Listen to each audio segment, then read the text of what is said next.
Hello, and welcome to Achievement Hunting 101, the podcast that is going straight to the Wild Wild West. Yeah, this is level 186, and we've actually 86'd a couple of our normal panelists. We have with us this week, of course, KooshMoose. I'm here. I made it. I didn't get cut. I don't know. You were late. You're still got to go to detention. And we have a guest with us today. None other than Wild West 08. Welcome aboard. Thanks, guys. Welcome. And I don't know where the bodies are hidden of Rocker or Foof, but maybe someday you'll find them. I don't know. Who? I don't know who you're talking exactly. about. You get special privileges when you reach a certain score on Xbox, so... I mean, they cut class. All right, you just did your first ever segue without even knowing it. Yeah. Cutting right to the chase. Unburied Talk delete. to us. Yeah, that's what I was trying to say. He buried the Rocker and Fufu, and then he buried the lead. And we're just going to go right on. Yeah. Go for it. Fine, I'll say it. My man, Wild West 08, has hit 1 million gamer score. That's wild. Congratulations. Well, thanks. So tell us a little bit about yourself first, and then we'll head back. We'll start at the beginning and then go back to the end. I was say, are we going to Benjamin Button this or something? Or no? Yes. Yeah, so Wild West 08, that was so for my gamer tag, that was something that was from high school. Part of my last name, I'm not going to say that for security reasons. Who knows? Whoever decides to listen to this, but it is play on my name, and also I'm a big sports fan. Big sports fan. Grew up in LA, so Kobe Bryant were 08 first, so that's where the 08 comes in. Aww. So, but yeah, just when I was moving from California to Oregon, my parents rented a townhome, and that townhome had a Nintendo to rent, and my dad would rent it, and that's how I got my first interaction into gaming, playing Mario with my dad. And pretty soon they saw that was too much for me to handle, and so they said only PC and Game Boy. No Nintendo growing up like that, but too much to handle. What do you mean? You were like I don't obsessed? know. I was obsessed. My friends had Super Nintendos, and I'd go over there on sleepovers, whatever. We'd play till 3 or 4 in the morning. I mean, I think they thought they were doing me good or something. I don't know, but I showed them because I went off to college, and the first thing I did was buy an Xbox. So. Thought you were going to say you bought a Nintendo.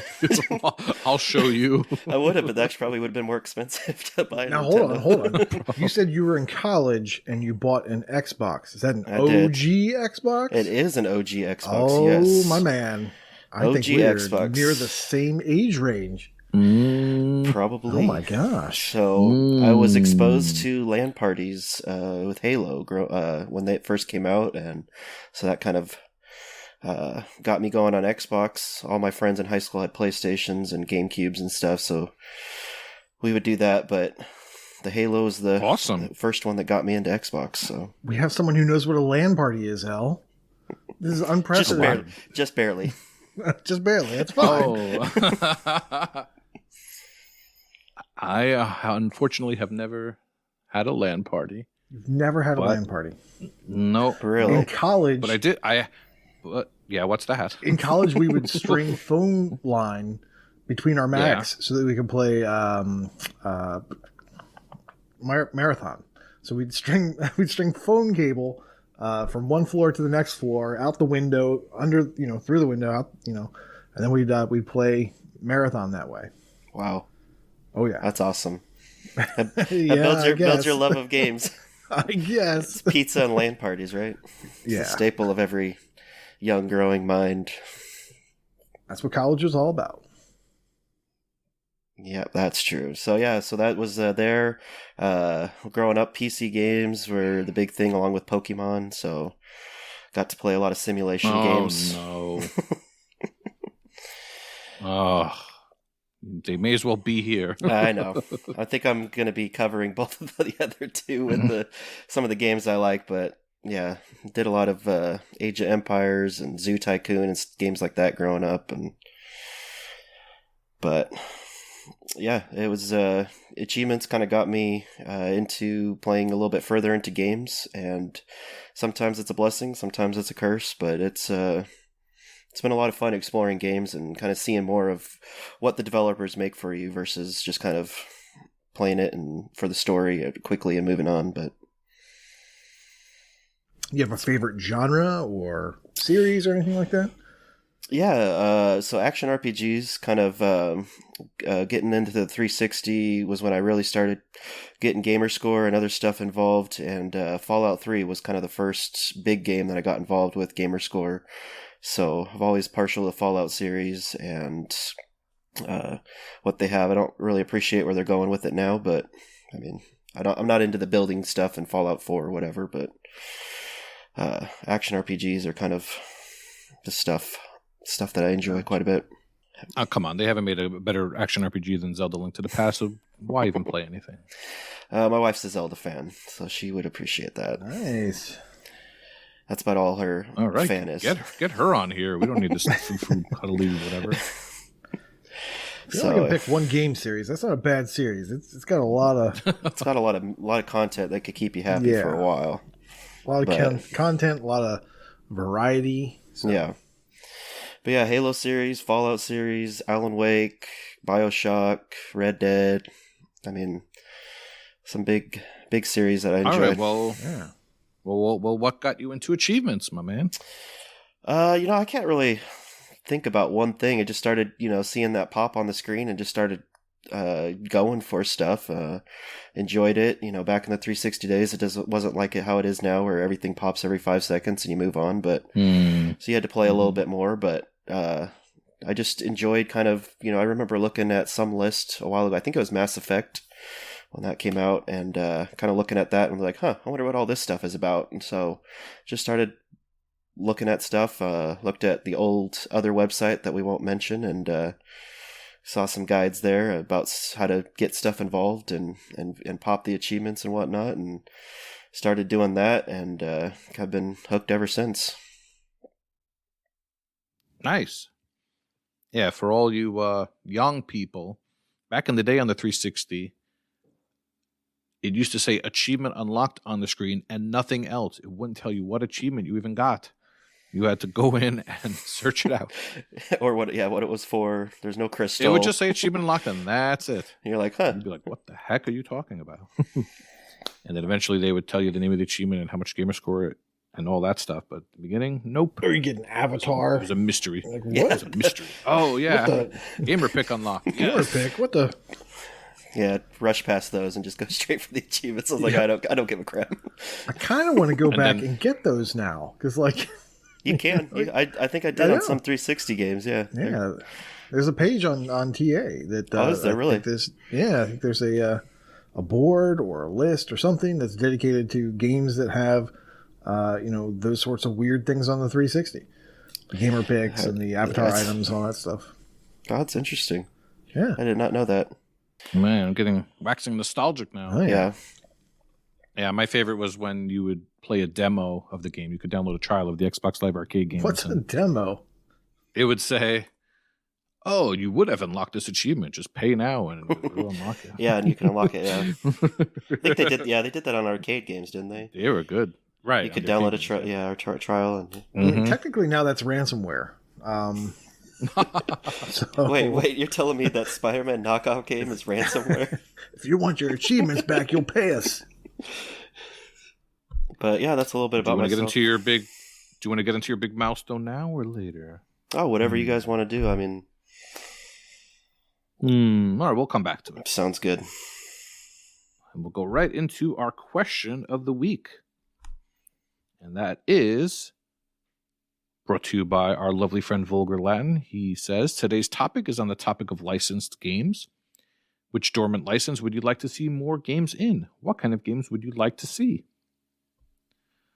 Nate, you want to read off some Patron responses first. Volker then goes on to answer his own question by saying, good. I'd like to see more James Bond games. They had a downhill trend towards down towards the end, but they have a good history. I mean new ones, not remaking GoldenEye again. So he probably wants like Casino Royale. Wait, no, they did make a Casino Royale, didn't they? I don't know what he wants. I don't think so. I think they did Quantum of Solace. They definitely did Quantum of Solace. I know that. Oh. I feel like they did Casino Royale, but I can't remember the Daniel Craig Bond like release date, so I can't recall that. Freemhole says, I'm going to ask an adjacent question. True to Freemhole. Thanks, Freem. Yeah, that's exactly what he does. He answers a question with 3 other questions. Do you think Microsoft are kicking themselves for paying for that Indiana Jones license when Machine Games could just make a Pitfall Harry game now? Does the indie property offset the franchising cost, potential lack of creative freedom? Would anyone care for a 3D action platformer starring Pitfall Harry? What if they had Castlevania Lord of Shadows whip mechanics? So check back in 3 months when Freem answers his own questions. Also, Freem wants the game that he just mentioned. And then Freem responds later with the correct answer, Gilmore Girls. Oh, can you imagine Gilmore Girls as like it doesn't say Gilmore. Yeah. I'm sorry, it does say Golden Girls. I am picturing 2 Golden Girls, 1. Never mind. No, I'm picturing like a Tim Schafer Monkey Island type, where you've got just the quick whip. Tell us. And then you got little quests and they're walking because they're not going to be running. They're not going to be doing action. They're going to be hobbling around the kitchen, the apartment, doing things like that. I think it's a perfect game for them. They can make a comeback. They should get those actors back. And Jay Black says, here's thinking outside the box for you. What about a series of games based on Stephen King novels? I think it would be interesting to see a game based on it. Pet Sematary. I'm sorry, based on it. Capital I. Oh, yes. Oh, there it is. Pet Sematary, The Green Mile, Cujo, The Stand. Yeah. Okay. Yeah. They'd be very long games. That guy likes to write and write and write. Now that he mentions it, it's surprising that we haven't seen any of those. Yeah. Yeah. I think they would be hard to adapt, but I mean, they get maybe weird. That too. Sometimes his novels get weird. Like they're cool, and all of a sudden he's like, nope, let's go right turn. And then they just get real weird. Like, oh, hey, guess what? Aliens. Okay. Sorry, I've just spoiled like 3 of his novels. I apologize. Damn it. Well, he has so many, they don't know which 3. So. It's true. This is true. But I don't know. What for about me? For me, go ahead. Like, I'm a big fan of tie-in games. So like, if I see, something from Dreamscape or whatever, all those like Ice Age things, those types of movies, the animated movies that went to video games on the 360, I just love that stuff. It doesn't even have to be a good game. I don't care. I like the fact that it came from a movie property. So they stopped doing that. So I found myself watching like Moana and Maya and the 3, and I was just like, holy crap, these would be awesome tie-in games. There was that other one too, Raya and the Last Dragon or whatever it was called. That'd be awesome. What about the Mitchells versus the Machines? Like they're missing. Like those were the types of movies that would have had tie-ins, and I'm just like so upset that we'll never see what those could have been. You could see the Kanto music game. You could see Mitchell. I mean, Netflix is doing games now. You never know. That's true. At some point, maybe it'll come back around. You never know. That was a good movie. We just watched that with my family recently. Yeah, it's quality. Plus, it would get kids involved, which there's not a lot of kids games nowadays. Let's target those kids. Get them to buy stuff. What about you, Al? Nate, I recently played a movie tie-in game, your favorite genre, on the 360 entitled Iron Man. Should be a genre, yeah. And let me tell you, it's a little rough around the edges, but doesn't matter. Doesn't matter. I know, but it doesn't matter. It seemed like it had the real voice actors though, so I don't even know. I'm gonna have to look into that. But some 360 games look okay. This one, those cutscenes are a little rough around the edges, and one of my pet peeves of having no subtitles. No subtitles during cutscenes is unacceptable. Come on, man. We should. If Got Rugrats running around. If it can be run on the X1, they should be able to. That thing's so beefy. They should have like a text to speech or speech to text the other way around. They should have. They should do that. It's a good idea. You should work for Microsoft. All right, let me read some more. We got some good responses this week. And we also got a response from Carpe Adam. I'd love to see a Star Wars bounty hunter game that allows you to create your character from a wide range of different species. As you explore areas hunting contracts, you'd acquire new weapons and armor and learn new abilities to upgrade your character. Apparently, Star Wars is a long dormant franchise. Okay. All right, we'll go along with this for a second. You'd also earn credits from bounties to buy new items as well. Having multiplayer aspects where you can compete with other players for the same contract could make things interesting as well. Maybe even have MMO aspects. And then he switches gears and says a 4-player co-op Stargate game would be cool. All right, so you like your sci-fi. And, co-op, 4-player co-op sounds good to me. I mean, they even made a Lord of the Rings, a 3-player co-op game, War in the North.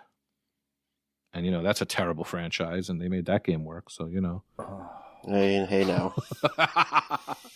There it is. You can't rag on when he's not here this week. That was for you, my friend. I see. I'll maybe go back to that series one day. I watched the first one in the theater, fell asleep, and it was 3 hours of boredom. Anyway, extended version is probably way better. Chewy on Ice said, I would like another The Thing game. I love the first one, but it had its issues. I think a modern one could be fantastic. I'd even be up for some sort of social deception multiplayer game based on the license. Well, I know. I guess I can tell you who clogged the ballot boxes for Project Winter during the Chievos now. Mm-hmm. Just creating gamer tags. Social deception in my butt. Chewy on ice, chewy on fire, chewy on earth, chewy on wind. Stop it. It's not the game of the year. Do you guys have any idea what The Thing game he's talking about? Yeah, The Thing. John Carpenter.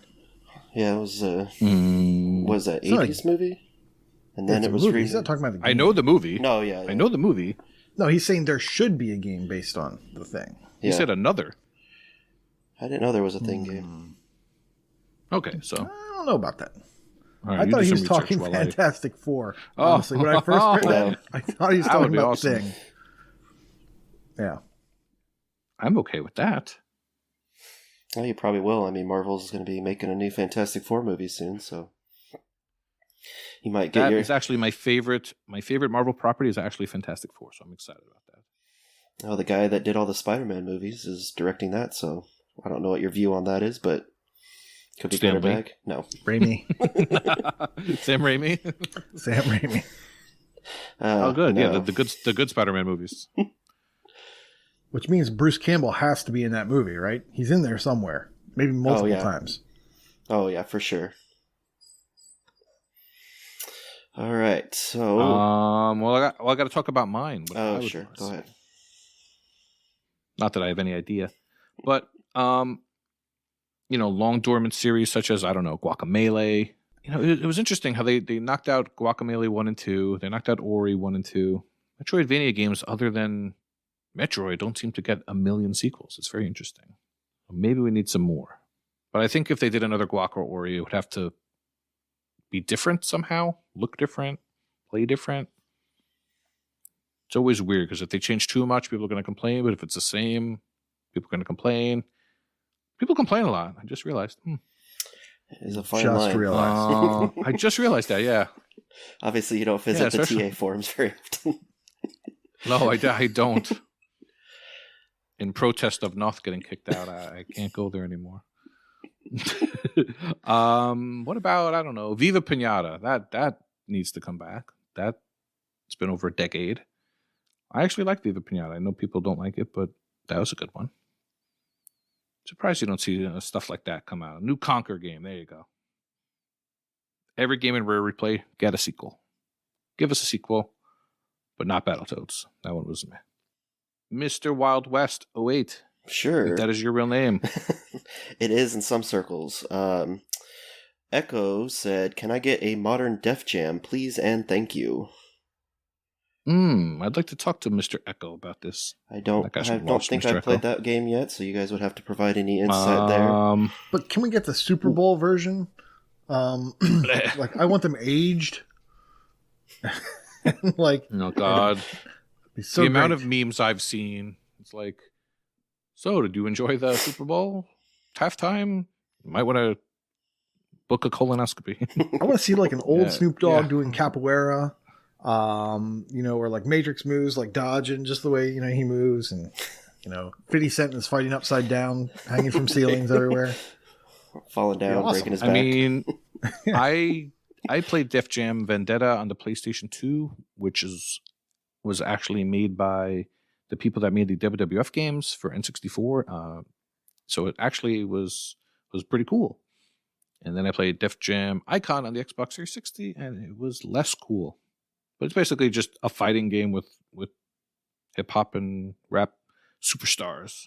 So the concept is great. The music is great. And there you have it. There it is. I'd love to talk to Echo about that. I'm hearing no bad things. Your very own rocker dude would like a Power Rangers RPG to jingle his jollies. Are we allowed to say that on the air or not? Oh, we've already said you can say it. Okay. But he would like that maybe in the vein of Marvel Ultimate Alliance or Marvel Heroes Omega, just not Marvel's Avengers. Which I was very disappointed in, for sure. But he goes on to say having different powers and abilities would make it interesting. Also a loot and melee Teenage Mutant Ninja Turtle games, kind of like Borderlands. Some great ideas there. More Marvel games, the better. And Power Rangers are great, too. I know a certain Mike Pitch would be happy about that. So what he's saying is there should be a Lego Turtles game. Lego Turtles game would be pretty cool, too. Well, that's what or Lego Golden Girls. Lego. Well, see. Lego Gilmore Girls. Yeah. Screw it. Make it happen. And then I saved the best for last with Haizo saying that he wants Lord of the Rings. No. Yes. Because that was... They should make a Lego Lord of the... Oh, wait, never mind. They only have a couple of them out there, so... Yes. But so I think he's looking kind of more of the tie-ins, the Fellowship and Two Towers, Return of the King, some great games back. I didn't play those on the Xbox. I think I did those on the GameCube, and they were awesome. So some more kind of action-adventure games than Lord of the Rings would be great. We need a Silmarillion, word game. That'd be great. So, but, that answer leads into mine. I mean, that was what I had thought about. I'd love to have more Lord of the Rings games in that universe, strategy games, action-adventure games. That would be my vote as well. And who knows, with it being up for sale recently, maybe someone will buy it and put some games out there, just like they did with Star Wars. So, wasn't there a Lord of the Rings card game or something? There was, but I think it got... it got pulled. Pulled, I think, for something. Do you know why? Because it's a bad idea. I don't think that was it. Yes, it is. A bad idea. But RPG, that would be a good idea. Yeah. That would be awesome to have. But not the Super Nintendo Lord of the Rings RPG. That was terrible. But, like I said, the War in the North on the 360 was good. It was. I enjoyed that one. The thing I liked about it the most was that you did 3 playthroughs. That's just so great. Thanks, guys. But at least you had 3 different playable characters that all played differently. So that at least made it somewhat worth it. Yeah, I would all right. agree. You agree with that? I would. Good. Awesome. Well, thank you to our wonderful patrons to submitting those answers. And if Wild West Away can support us, you can too, please. I believe if you throw us $5 a month, we will keep you happy with questions, answers, and giveaways, and all kinds of fun stuff. And actually, quite often in our Patreon Discord room, we ask for advice. We ask what you like. So you guys actually help mold the show very much. So your patronage means a lot to us. All right, now we have... Thank you, sir. We have the Games Showcase. Nate, talk about whatever the hell you want to talk about. Okay, I've got 10 games. Okay, I just want to mention. Wait, that's what I do. That's my routine. Weird. Maybe that's where I got that from. So this past week, I've been mostly playing the medium and things like that, just trying to clear up some stuff before they leave Game Pass, which I've already done like that thing now. you said you weren't going to do? Never mind. Unless I wanted to do them. Mouth drops. Mouth hits the floor. I had been meaning to play the medium, but okay, sure. So yeah, I currently I'm not looking at the next 3 games I have to do before the end of the month. I'm not doing that. That's ridiculous. Did you get it done? I did. I got the medium done. I got it done like a day ahead of schedule, day or two ahead of schedule. Any thoughts? Good thoughts? It was cool. I mean, it was a very pretty game. Showed a lot of the power of the series and what could. This is a very early game for the series life cycle, so hopefully we'll be seeing a lot of the things that we're seeing in that game become more common as we move throughout. I mean, they were touting like the split where you see like one reality over here and another reality over here, and that was really cool because they were in sync. The character was doing the exact same thing in 2 different places, 2 different camera angles, 2 different models. It was pretty cool. So I thought technically that was interesting. It was a little scary, a little scarier than what I normally play. So there was definitely some tension while watching it. Good. But yeah, I mean, it was nice to change. For a change, it was nice to check that out. So after I was done that, I then do what I normally do, which is sit around and say, oh, crap, what am I going to play now? Like, I've got, analysis paralysis. I have way too many games to figure out what I'm going to play. So then I moved on to my other determining factor, which is, okay, what are the Game Pass quests for the week? Well, Nier Automata was a quest. You just had to get a certain number of, information, data, which is something that you accrue by fighting enemies. You just had to hit like 1% or something like that. And then you got, 5 cents or something. So I went ahead and I did that. And I found out that I really enjoyed that game. It was not what I thought it was going to be. I was expecting like a Squaresoft kind of party-based RPG. It was not that. It was, you're kind of flying in a mech. So at first it's kind of like a shoot 'em up. You're just flying forward. Then all of a sudden your mech changes into like a robot. So this is all of a sudden it's like a, battle tech. So that's kind of cool, and then it moves into like a hack and slash with a gun over your shoulder. I'm like, this game is awesome. Why have I not played this? So I will be playing that at some point. I put like over an hour and a half more than I needed to get the quest into that. And I really want to play that game. But then I was like, I can't talk about this game because I've only played it for a tiny bit. I know there's a lot you have to do. There's multiple playthroughs if you actually want to play the game. Sure, you can cheese it and grind out stuff, and apparently you can buy achievements, but I don't want to do that. So I then moved on to a brand new Game Pass game, as I do, called Infernax. Now, Infernax is such a throwback to NES platformer action games. So very much like a Castlevania mixed with a little bit of Zelda 2. It's like you're playing an NES game. And the beautiful thing about it is that the game is hard. No. Yeah, games are not hard these days. Like you go and you play a platformer like from like East Asia Soft or Ratalaika or whatever, and they're just simple. Like you crush them. They're not difficult at all. Like, why am I even playing this? I found myself playing this game last night, like stupid hours of the morning, because I was having so much fun. Like it was difficult. I was dying over and over, and I just wanted to keep playing. I'm like, okay, well, man, this is taking me back to old school days. where you would just run into a screen, kill 10 things, exit the screen, run back into the screen, kill those 10 things, exit the screen. And you're getting so much XP doing that. You're leveling up. You can then buy all these enhancements. You can buy armor. You can increase your melee ability, increase your armor, increase your mana. And then you have a chance in the dungeons.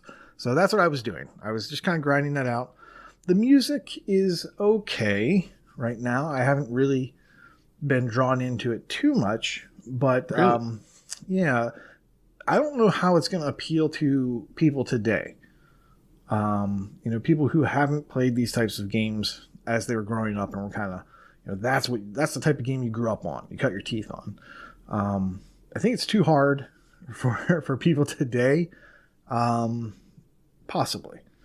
But it is good. And there's a lot of progression kind of blocking me. Like you keep going into an area and all of a sudden, I can't make this jump. So I know at some point I'm going to get a tool, or I'm going to get a double jump, or I'm going to get something to get past this point. And then you say, here's a wall that's clearly breakable, but when I hit it with my sword, all it does is shake. Okay. At some point I'm going to get a hammer or something. I don't know. A war hammer that'll help me break this thing down. I just don't know. Maybe explosives. I don't know. So I'm at that point where I'm just kind of like 3 areas into the game, just trying to figure out where to go next. I know I have to go through this dungeon, but I'm kind of getting my butt kicked on it. And I have no achievements. I put like 2 hours into this game. I have no achievements. I then went and looked at the achievement list, and Elle, you had been talking about the fact that this game has a Konami code. Yes. Well, the very first achievement that most people have gotten is the Konami code. So there's an achievement tied to that. So you use that code, you immediately get a character that looks like he's straight out of Contra, which makes no sense in this world because this is a sword and board world, and you are running around with a machine gun and you're just killing things left and right. So if you actually use that code, the game gets really easy because now you can kill things from far away. You don't have to be like right up and be able to like block them with your shield. The game will block by default. So your shield is kind of like in a high block position. If something is coming at you low, a projectile, you can then duck. You'll be able to block a spear or something coming at you from low. If you're trying to swing, your shield goes back. You're vulnerable. So if you kind of time your strikes wrong, you're going to take damage. Very much an old school game. But yeah, and I haven't looked at it too closely, but the achievements are definitely not front-ended. They're not front-loaded. They look like they're interspersed, and there's multiple playthroughs that are required. Maybe some of that can be done with save scumming or, saving, and then make a different decision from that point on. There are accessibility options. You can turn it down to an easier version of the game, which I think has more checkpoints and things like that. I'm playing on the classic difficulty, so it is like an NES game. It saves when you manually tell it to save. You can only save at like save points, and they are few and far between. So yeah, I'm starting it that way, and I'm enjoying it. And maybe it could be easier if I did it differently, but that's where I am right now. Definitely like Infernax. If you're into that old school difficulty, that old school platforming action adventure, check it out. Awesome. I didn't realize it was Game Pass. That is great. Yeah, Game Pass. It just came out like as the time of this podcast, I would say 2 days ago. So brand new. And this also says Windows 10 PC Game Pass on it. So I'm getting a lot of those lately, and that's awesome. Gaming on the go. Yeah, I'm sure people will come up with cheats and there's more than break the game. There's more than just the Konami code. There's actually 2 codes built into the accessibility menu. I think one's for like infinite jumping. I don't know. So maybe you can fly. I don't know. I don't know how that works. Jetpack around everywhere. And there's an achievement for using those codes. So they want you to do it at some point. I'm saving that for the end, though. Look at the achievement list. Yeah. So you're talking about the Game Wizard book, which is yeah, mysteriously in the font of Game Genie. Mm-hmm. Yep. And it looks like there's a Castlevania 2 reference, Master of the Wind, to summon the tornado. It's nice. They have 30 That's achievements. awesome. So this isn't like a 10 achievement game or a 12 achievement game. They have put in a bunch. And there's different types of playthroughs. You can do like a fully good, a fully evil, beat the game by being good after you've chosen the path of evil. All kinds of stuff. I just don't know if that's going to be multiple playthroughs or, if, like I said, if they're going to be save scummable or a decision-based thing right at the end. So, I don't know. Is this something you would play, Mr. West? I would give it a shot. Growing up, had the Super Nintendo around with friends and such, and enjoyed those games. So yeah, I'll have to look into it. Knowing a little bit about what I know about you, you are a little bit of a completionist. So, I am. Would you shy away from a hard game because of that, or would you make sure that everything has been gotten, or how do you approach that? I do like to make sure that achievements are unlockable, but that's about as far as I go. I don't hard or easy, doesn't matter. Some games it's fun. It's fun to go out there and trial stuff and see what it takes to beat it or to get past to the next level. And other times it's nice just to kind of have the easier games and just kind of move on and finish them and you're done with them. So I'll have to this looks like a nice classical game that I had growing up playing, and so I'll have to look into it.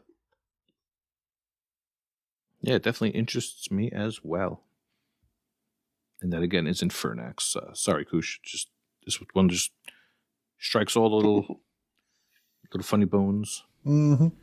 Puts me into jingles my jollies. Wait, say it again. Checks your boxes. Yes, that, yeah. Tropes and stuff. All right. I'm going to talk about a Vayner that's not a baby game. It is Shantae and the Pirate's Curse. Now, this little darling, I have never played a Shantae game before in my life, but this showed up on my RTDL, and thankfully it did, because I am enjoying it a lot. It is from Way Forward, which is pretty good. They do no wrong. Now, what I had forgotten about this game is it actually came out a couple of years prior to the Xbox One for the 3DS and the Wii U in 2014, and we didn't get it till 2016, so that's very interesting. So I'm not sure if they up-resed anything. I mean, the graphics are they're pixelated, but the art is beautiful. The animation's good. The music is amazing. One thing I will say about it, as a little bit of a nitpick, I mean, the gameplay is basically just average. I don't know what I expected, but you're basically just doing everything that you would normally do in a Vayner. So you have your basic attack, you're whipping your hair, and then you eventually get like a gun. And I have not encountered a double jump. So what you get is this thing that makes you kind of hover and float. So if there is a double jump, I have not gotten it yet. I am more than halfway through the game according to the percentage of the on the save screen. But so far, so good. Another little nitpick is when you go to save the game, you don't get your health back, which makes no sense. So after you save the game, you could just quit out and go back in and you'll get full health. So it's silly that they make you have to either die on purpose or quit out and go back in to get your health back, because you start with full health if you die. So that's a little bit of a nitpick. Other than that, I'm enjoying myself. As far as the achievements go, there's a varied list, but you definitely have to play through the game a few different times, and they encourage it, and they joke about it in the game. They say there's different types of adventurers, ones that go for 100%, ones that do it quickly, ones that just try to beat the game, and ones that do 100% and beat it quickly. So there's 4 different options. And there's one character that breaks the fourth wall. I won't get into that, but it's a good time. So looking at the list, there's 100% completion as fast as possible, and I guess there's ways to combine playthroughs. I haven't looked too much into the hard stuff yet, but I'm just trying to beat the game. And I'm also trying to beat all the bosses without taking any damage, which is another. I wasn't aware of that until the third boss, unfortunately, because I don't know. I feel like those should be listed as missable. It's a weird thing because I didn't see anything as missable. And then I realized after I beat the first couple bosses, wait, there's an achievement to beat them without dying. I didn't know that. So in my eyes, they're kind of missable, but there's a new game plus, so you can just go back and do it after. Are you a fan of beating games quickly for achievements? Believe it or not, I don't mind it. A lot of people complain about it. As long as you're able to save, it should be okay. Like if it was one play, like one run for like 2 hours or something, I don't mind a speed run unless it's really ridiculous. I don't know. We'll see. Because then there's another achievement for beating the game without acquiring any health upgrades. That sounds like it'll suck. But I'm sure there's videos for all this stuff. And I have 9 friends who have completed the game. And Wakapeil's not one of them. I'm shocked. Wow. What's going on, Waka? But yeah, the usual suspects like Awu and Skeptical Mario and Eliphalet and Redemption Denied. Koosh, it looks like you've dipped your toe into this. Yeah, I don't know why. You don't know why you probably. Or you don't know why you started. I don't know why I started. I want to play it. I want to play it, obviously, but I think I probably started it because it was RTDL, or I was just diving just to get things started. Who would do such a thing? Mm-hmm. Oh yeah, another thing I meant to mention. I started this for RTDL as well. I got the achievement I needed in Scavenger, and then I even said in the RTDL room, I'm sad that I got it now because I know I'm going to stop playing it and move on to something else. I wound up re-rolling an achievement, and I got it again. So it gave me an excuse to keep playing it. So I was actually really excited about that. Nice. So the gods gave me some more, and I haven't gotten the one I need yet for the second one. So it's a higher ratio. So I'm still going, and I'm still having fun with this. If anyone has any tips they want to give me, feel free. Let me know. I hope I can convince myself to keep going with this after I get the achievement I need for RTDL. Probably won't happen, but... So how many Shantae games are on the one? Let's see. There's quite a few. 5. Wow, 5. The other thing with this game is that it was a Games with Gold at some point, and probably Game Pass as well, because the TA is really high. It's sitting at 3,462 TA and 27,000 starters with less than 1,000 completions. So it's definitely doable, it seems. And I'm pretty sure people, I've seen videos where people sequence break and glitch and do all kinds of stuff. So it's definitely doable. So I would recommend it to any Metroidvania and platformer fans. I don't have very much negative to say about the game except for the one little thing about saving, not refilling your health. Everything else is cool and fun. And the music is good too. But it is not on Spotify, darn it. Yes. But YouTube has you covered. But who listens to music on YouTube? It's like listening to a podcast on YouTube. Who does that? Our wonderful patrons, probably. Oh, speaking of wonderful patrons, do you like Metroidvania games at all? I do. I grew up with them as well playing, and I enjoyed dipping. I'm not as fanatical as that Discord channel that shall not be named, but but I do enjoy the odd Metrovania. Be careful what you say. Be careful what you say. Metroid. This will be one I'll have to look into as well. Looks doesn't look too bad. It is fun. I'm sure I have it. I download all the games with gold, so I'm sure I have it somewhere. Yes, that is a smart thing to do. You never know when the mood will hit for something. Yeah. And that is Shantae and the Pirate's Curse. And we bring us, last but not least, to Mr. Wild West 08. Yeah, tell us about your milestones and your game and all your stuff. Yeah, now's your floor is yours. Oh yeah, that kind of all rolls into one. I'm going to talk about this little indie game called Red Dead Redemption 2.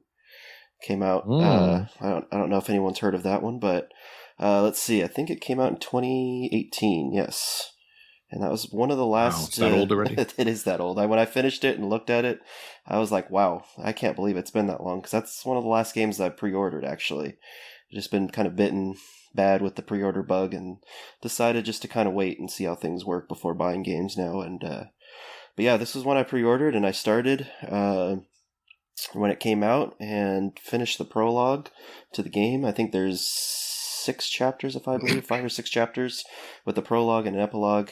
So I did the prologue, and after that, got into the open world, and ended up just kind of getting a little overwhelmed with everything. So I ended up just going on to the online portion, and for achievements on there are some online stuff. There's not a lot, but there is some. So I ended up getting all those out of the way, and by the time I was done with that, I ended up taking a break for a long time. And as I was getting close to the million gamer score, I was kind of starting to look at achievements that I wanted to get for my millionth. And Halo's always been an integral part of my achievement history, and I used that for I think I used Halo Wars for 500,000. And so I was looking at that, and I was thinking about doing some Halo Infinite stuff, but I have a friend on TA.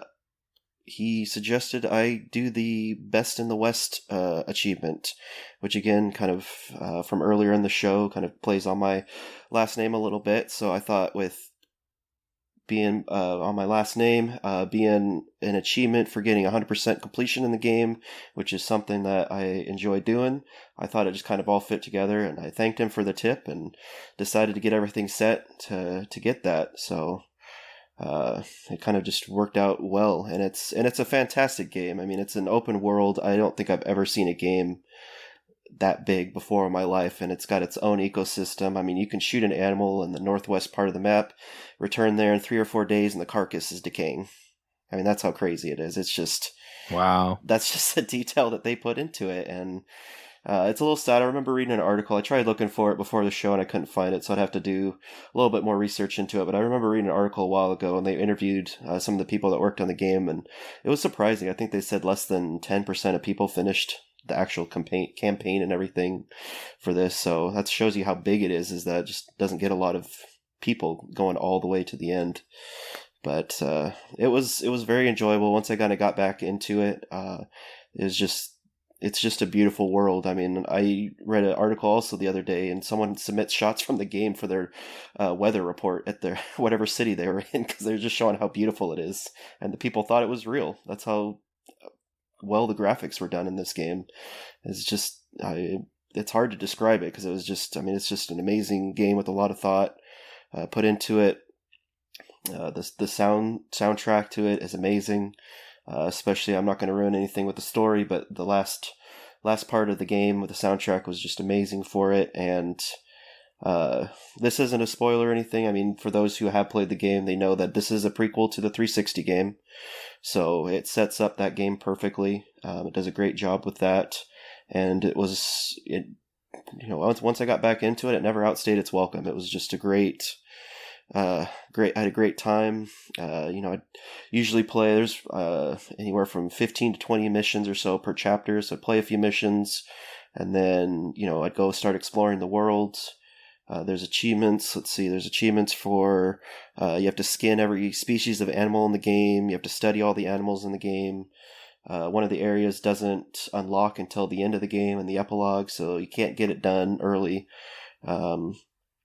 And so it just, it pushes you to kind of explore this ecosystem that they've created, and it's amazing. You've got snow, desert, forest, swamp. It's just, and from the time that it was released, one of the things that a lot of people were not happy about were one of the achievements have you getting gold medals in missions, and you used to not be able to bring your equipment in if you replayed the mission, and they changed that a little bit after release, and so now you can go back and bring all your weapons and items into the mission that you're playing.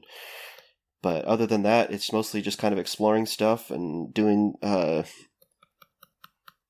story missions, and it's overall just a great game. It was a fantastic game to get back into. If you like open world games, you can play at your own pace, and just great things to say about it. Yeah, I usually get overwhelmed by games with that magnitude. And it is easy to. I imagine the reason people don't finish the campaign is because they see something to do or get pulled in.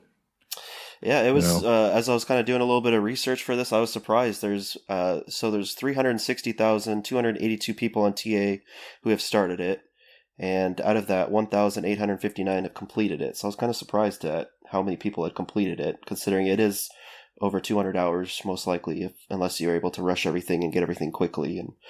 But it is a beefy completion that has a surprising amount of people completing it. So. Yeah, there's a certain section of TA that's very hardcore about that stuff. Yeah. And then there's other people that are fine getting what they get and moving on. Move on, yep. So were you a fan of the first Red Dead Redemption, or I was. Did you? Yeah. Yeah, I was. Let's see. Let me pull that up real fast. But yeah, I remember when that came out, I was on vacation in California and visiting some family and everything, and I remember walking in because that was kind of a beefy. I remember you guys talking about that before. I mean, it was like Alan Wake and, or maybe that was another segment, but I mean, Alan Wake came out around that time, and a arcade game, racing game as well, and Red Dead, all of that came out. And I just remember going to Best Buy and kind of like, oh, I haven't bought a game in a while, and looking at it, and I knew that there was a earlier game, I think on the PlayStation 2 or something. Red Dead Revolver. It was. Red Dead Revolver. Red Dead Revolver, yeah. So I knew that, but I didn't know There's no much achievements. about It doesn't exist. But yeah, so I bought it and I ended up completing that one and had a lot of fun. It has one of the best DLCs with the Undead Nightmare out there, and it was a good game as well. Early on in Red Dead Redemption 2, there's an achievement for playing the opening a specific way. Did you just jump into the game and just start playing, or did you pay attention to the achievement list?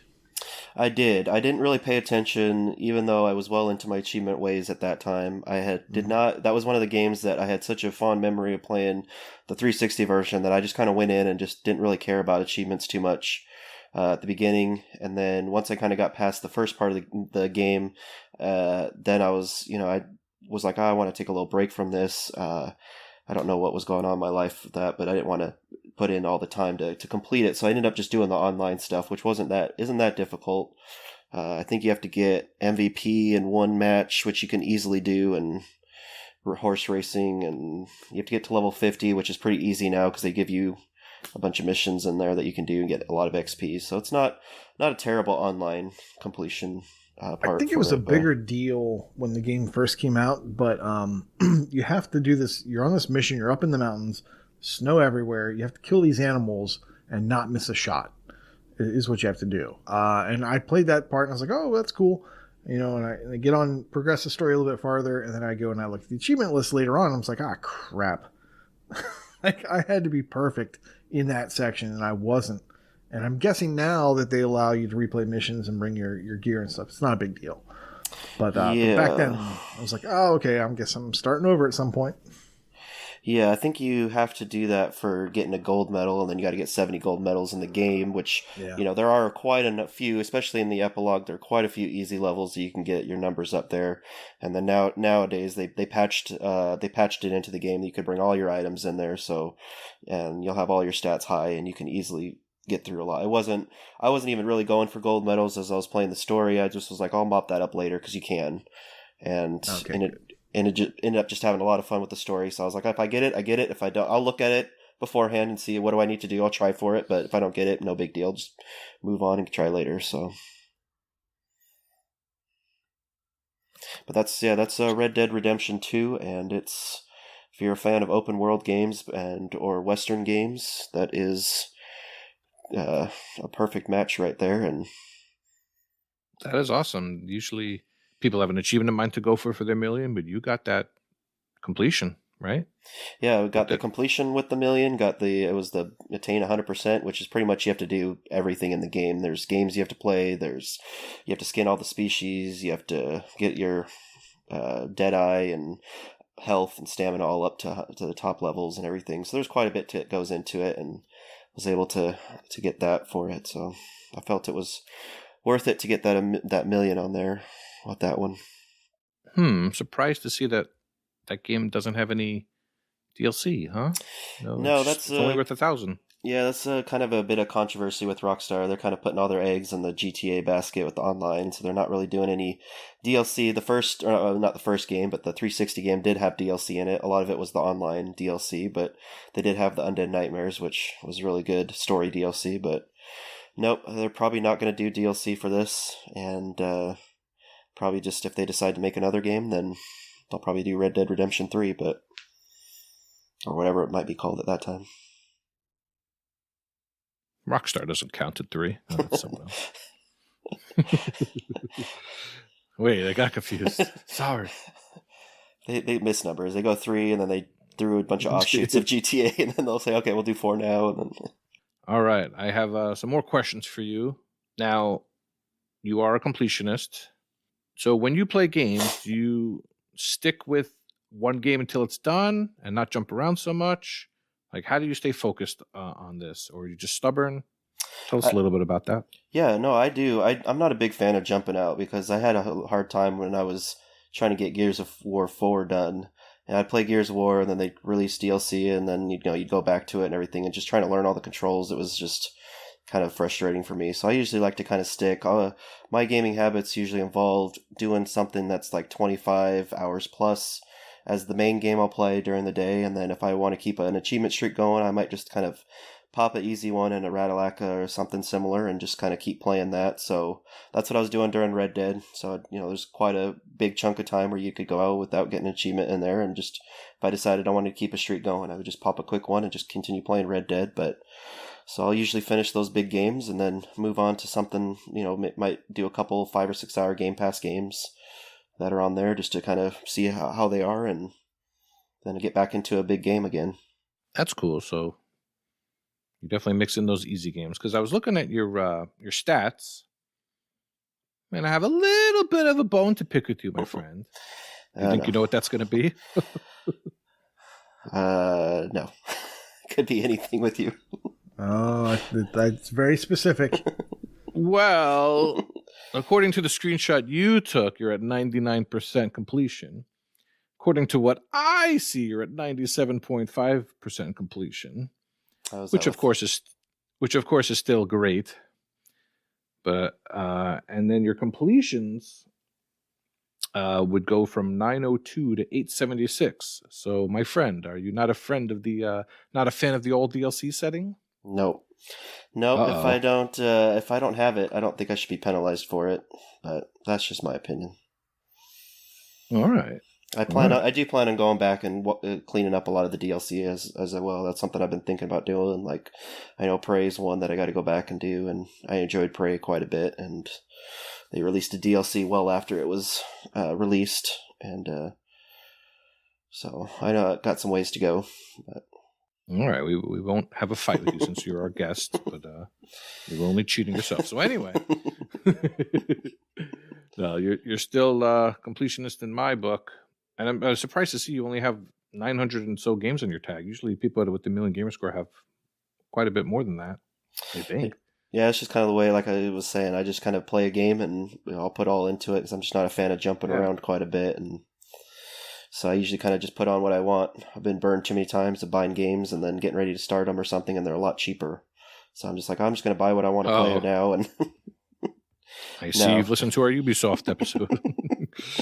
Yeah, Ubisoft. What was it? It was just Dragon Age 3 was the one. I got to get started on that one. EA too. I was like, oh, this is a good price on Amazon Quick Sale, and bought it. And then I was like, still haven't even started it, and you can get it for about $40 cheaper now. So. Yeah, that happens. Happens to the best of us. Yeah. Happens to the best of us.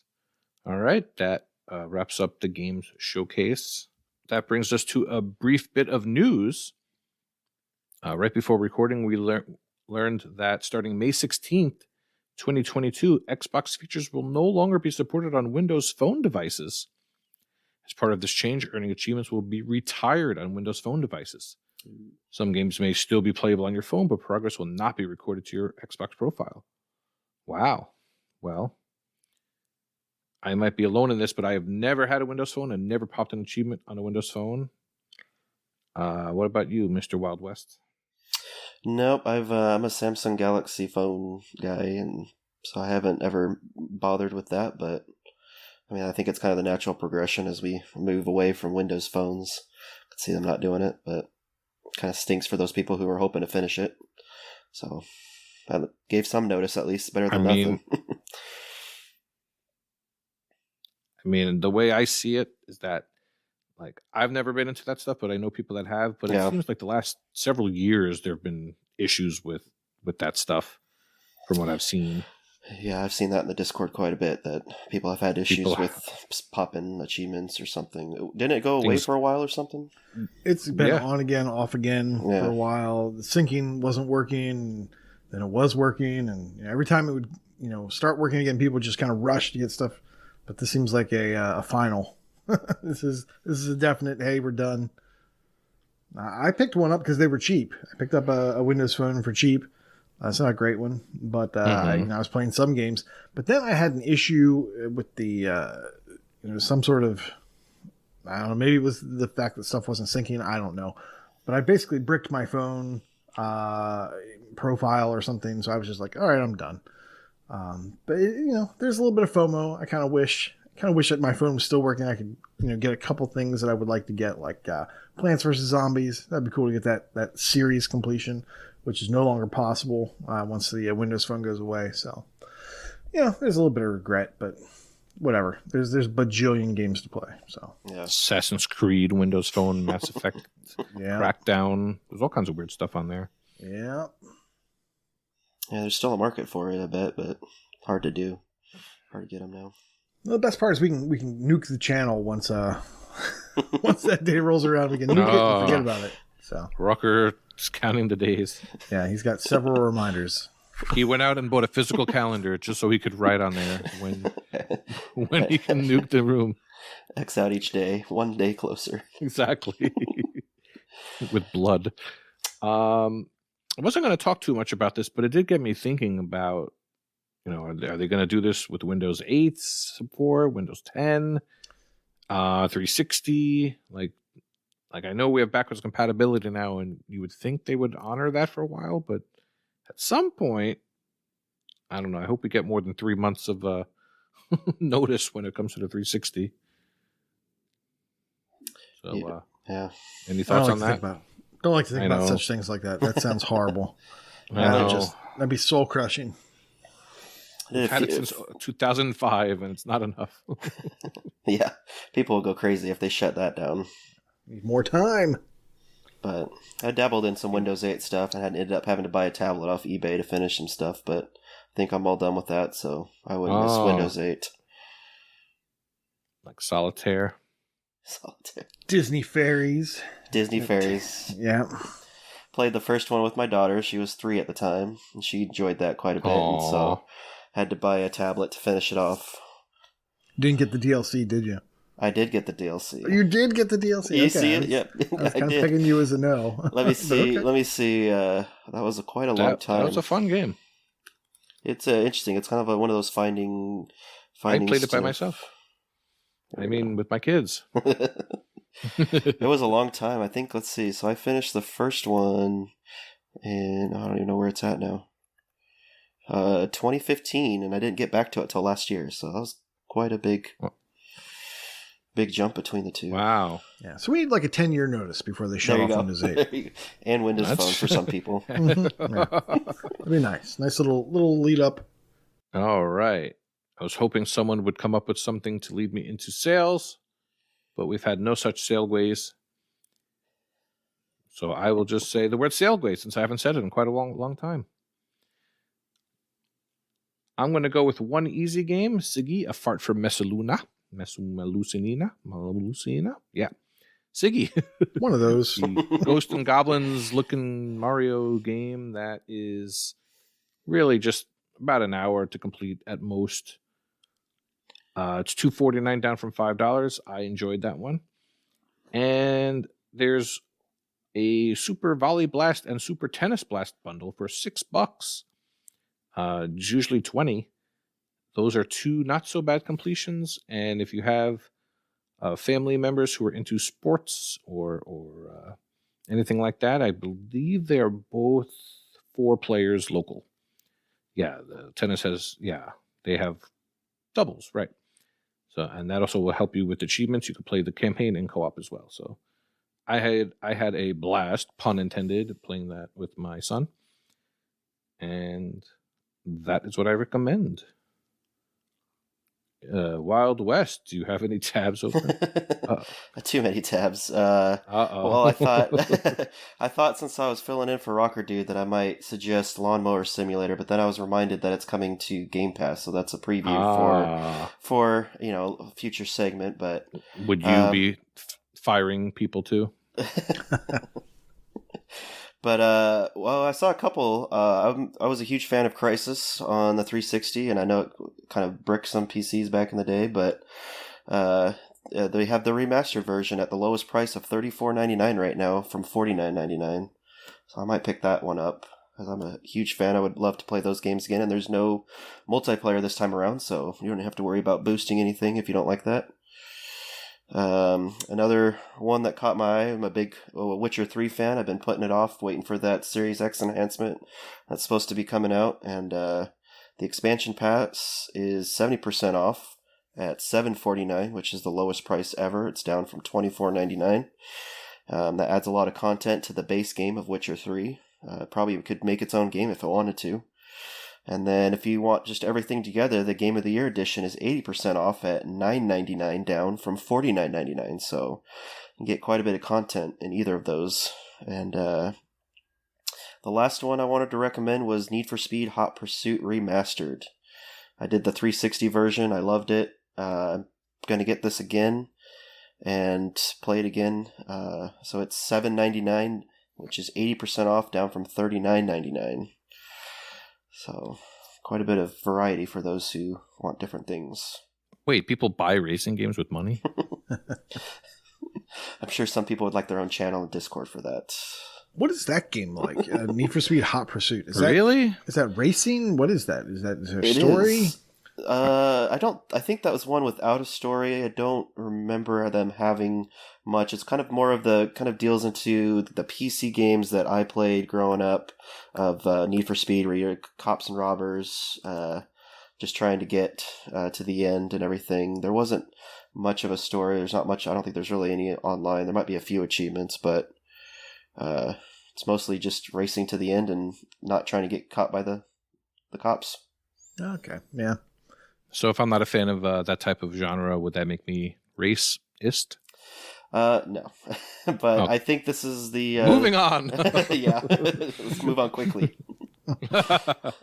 Sounds like, yeah. Nate, do you have any tips? Well, let's dig a little deeper, shall we? Yeah, so... how deep are we deep? Digging. So, well, as deep as that hole will go. Okay, I've got a few tabs open. Pankapu, which is $2.39, down from $12, the typical $2.39. That's 12 to 15 hours. This is a platformer. It's got really good-looking graphics. It's kind of cartoonish. So even though it's a little bit old now, it's a couple years old, 2 or 3, something like that, it still looks like a competent platformer. And the nice thing about it is your attacks will upgrade over time. So you don't just have the same punch combo. You will, as you keep playing more and more, you'll get a better skill set, which is, kind of nice with these platformers. If you're going to be spending time with them, you kind of want them to change a little bit. You don't want the same thing over and over. I've had this for a long time, and I need to go play it. But I just thought I would double check, watch a little gameplay, and make sure this was still something to recommend, because I actually haven't played it. But it looks fun. I would love to get around to it sometime. Next up, Mini Madness. I'm mentioning this for Inigo Montoya because I know he loves the racing games, and this one's not on his tag. So I thought I would mention it. It's $5 down from $10, which means he probably owns it, but hasn't had time to get around to it yet. It's automobile arcade racing. This looks like Hot Wheels meets Mario Kart. Now, I haven't played any Hot Wheels games, so maybe that already exists. I don't know. But that's what this game looks like. It looks okay. But it's an X1 game. This is not a 360. So, maybe check that out. And as a lesson learned from last month, when, what was that game called? I can't even remember now. It's been. It's that game you boosted with those guys. Yes, it's out of my memory. It's completely out of memory. Like it's gone. Hyper Escape, I think, something like that. Okay. Oh yeah. But so it was a free game, and then when they went to pull it, they just said, "Hey, we're yanking this thing, and you can't do it anymore." And then they wouldn't let you download it from the store if you hadn't already previously downloaded it. So lesson learned. There's a game called Rogue Company. It's free. Go ahead and just put it on your tag. If you think that you get, if you know that you're the type of person that gets FOMO, and when a delist happens, or you can no longer get this game, you're gonna want to jump into an Age 101 boost. Just get it on your tag now, or not on your tag, but get it on your account so you can download it later if you choose to do so. Check it out now. All right. In Games with Gold news, by the time you hear this, you'll be able to download the Xbox 360 game, Band of Bugs, and on the Xbox One, Aerial Knights Never Yield. Wait a minute. We have an audio submission from Rocker Dude. Hey, y'all. Just want to let you know that there's an update, and there's going to be 3 new achievements, don't you know? Oh, what are you, from Minnesota now? Yeah. Oh, man. I'm so good with accents. It looks like there's 3 achievements for playing in endless mode. I saw some people doing it today. You have to play for 30 minutes straight in endless mode without dying. Looks like about 15 people did it already, but I would imagine starting by the time you hear this, a lot of people will be getting this game for free. So those silly people that paid $12 for it. And there are quite some easy completions, I hear, this month, right? Sounds fun. Aerial Knights Never Yield. And also Broken Sword will still be available until February 28th. In Game Pass news, we did not get podcasted. I am very happy about that. Looks like we are getting the aforementioned Lawn Mowing Simulator and Madden NFL 22. I know I'm not allowed to talk sports ball about around Koosh. Are you into the sports at all? I am. Wild I've got West? quite a number of them on my tag. I grew up with parents from Los Angeles. I've got all the LA teams are Nice. fans of them, so I do enjoy the sports. Now, can you see who's on the cover of that there Madden 22 over there? the very handsome, some would say goat. The GOAT, Patrick Mahomes. You are correct. Obviously, the Madden curse is in full effect. We had Tom Brady and Patrick Mahomes. Didn't see them in the Super Bowl. Now, did we? One retired and one got beat by a team from Ohio. Unreal. All right, we have Total War Warhammer the Third coming out for PC. RoboQuest for PC. Galactic Civilizations the Third on PC. Super Mega Baseball the Third for console. And Alice Madness Returns for PC. That's very interesting. That was originally an old PC game. That was DLC. Oh, I see what they did.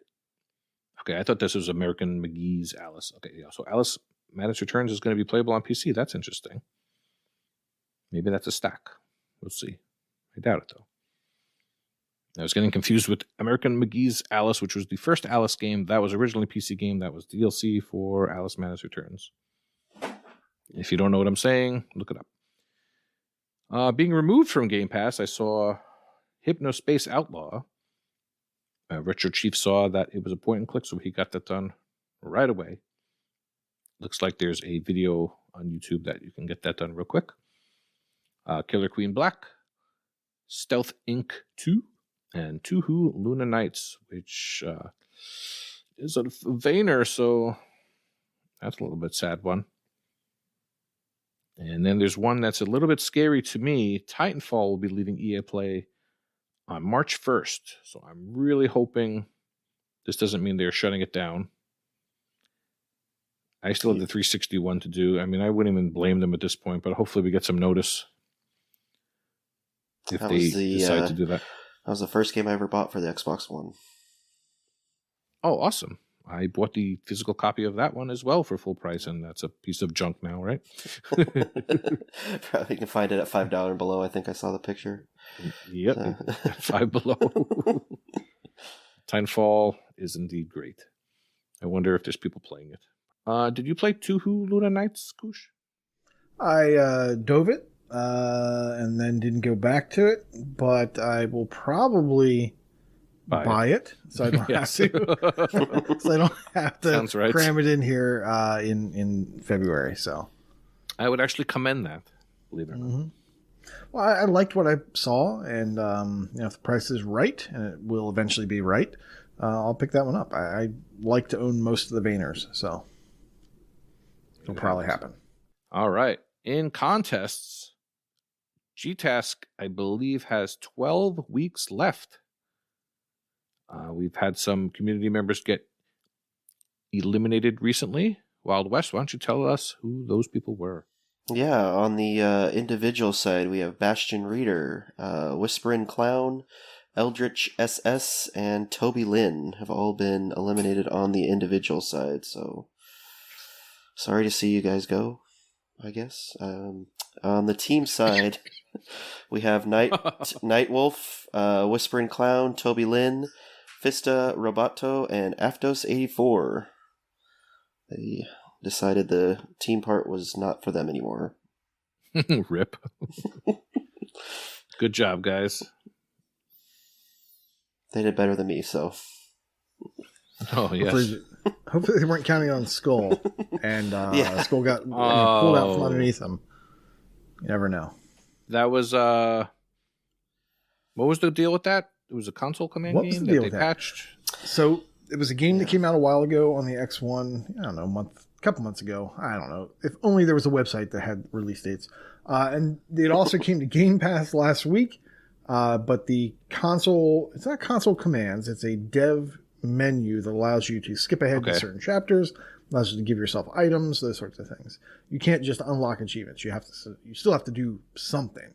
While, yes, your health is super maxed and you take no damage and you do 10 times or 100 times your regular damage, sure, the game gets a little bit easier. But, so you can do things like killing bosses with 1 or 2 hits and take no damage. That still existed on the PC version after they patched it out of the Xbox version at the time that it joined Game Pass. A few days after, they patched it out of the PC as well.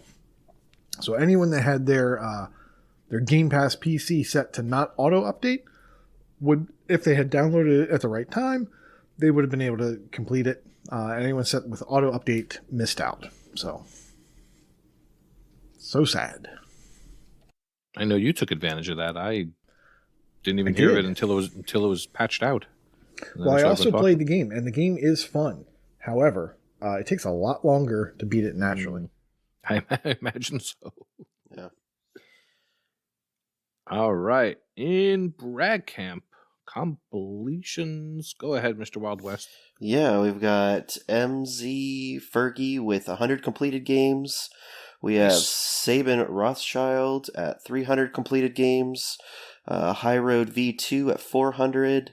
Our own KooshMoose with 400. Congratulations. Oh, yeah. Dude with the Face has 500.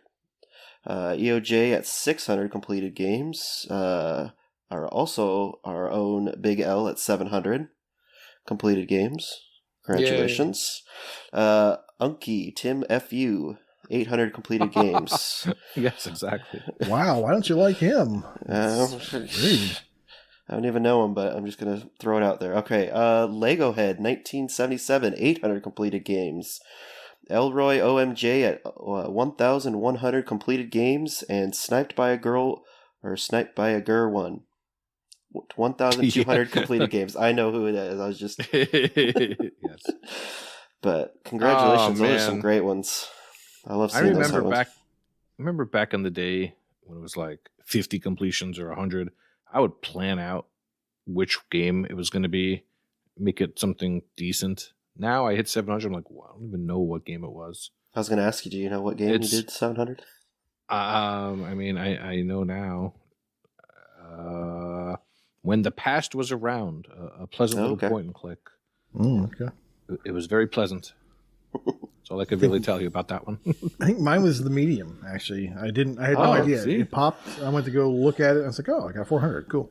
Nice. Yeah. So. Yeah, but would not have let it be an easy game back in the day, but now I don't care. Yeah. It's hard to not play an easy game.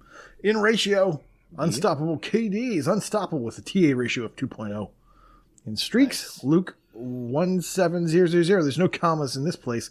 50-day achievement win streak. Vista Roboto, 100-day achievement win streak. EMZ Fergie, 100 days. Also with 100 days, RPG Davey. We'll skip this next guy. Redemption Denied is currently on a 200-day achievement win streak. Fluttery Chicken with 650.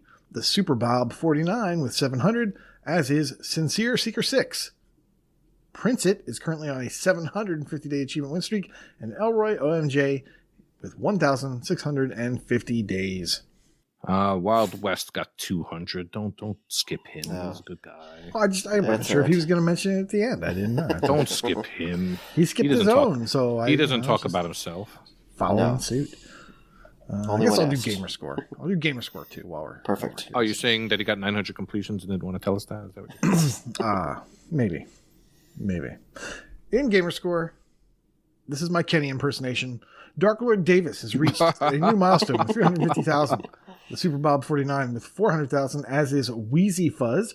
Morbid 237 and High Road V2 have 700,000 gamer score. Northern Lass with 900,000.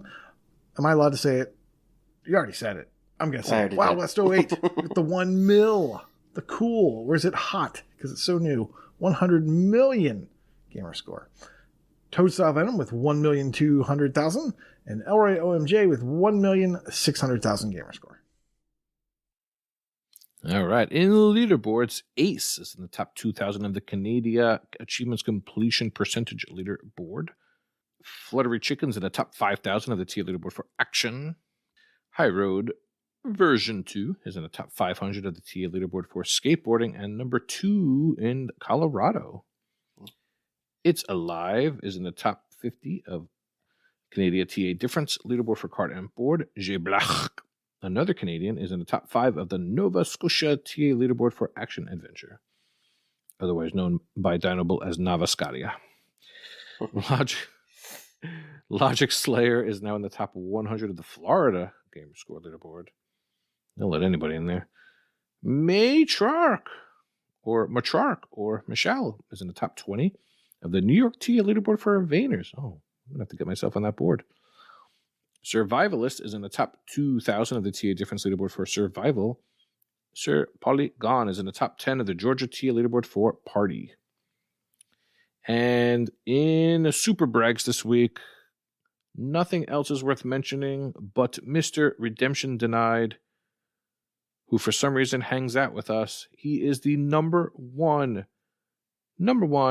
gamerscore man in the world. Gamerscore man, that's his new name. Gamerscore man, yeah. A lofty title. He is sitting right now at 3,070,280. Now, even if you just take that 70,000, I mean that's basically what Fufu has, right? And he's got 3 million more than that. Just unbelievable. Congratulations for that. I believe he did that at the same time as hitting 2,500 completed games. 2,500. The three of us just hit 900, 700, and 400. I'm pretty sure combined. No, he's got us. Yeah, math. He's got to stumble. He's got to speak. Yeah. And you would think he only plays baby games. No, he also hit a ratio of 1.8. That's really not bad. He plays real games. Congratulations, Redemption Denied. Would you like to say a few words? No? Okay, good. Good job, Gamerscore man. That's why we're all here. Gamerscore, the pursuit of Gamerscore, the pursuit of happiness, the pursuit of achievements. Whew. That was fun.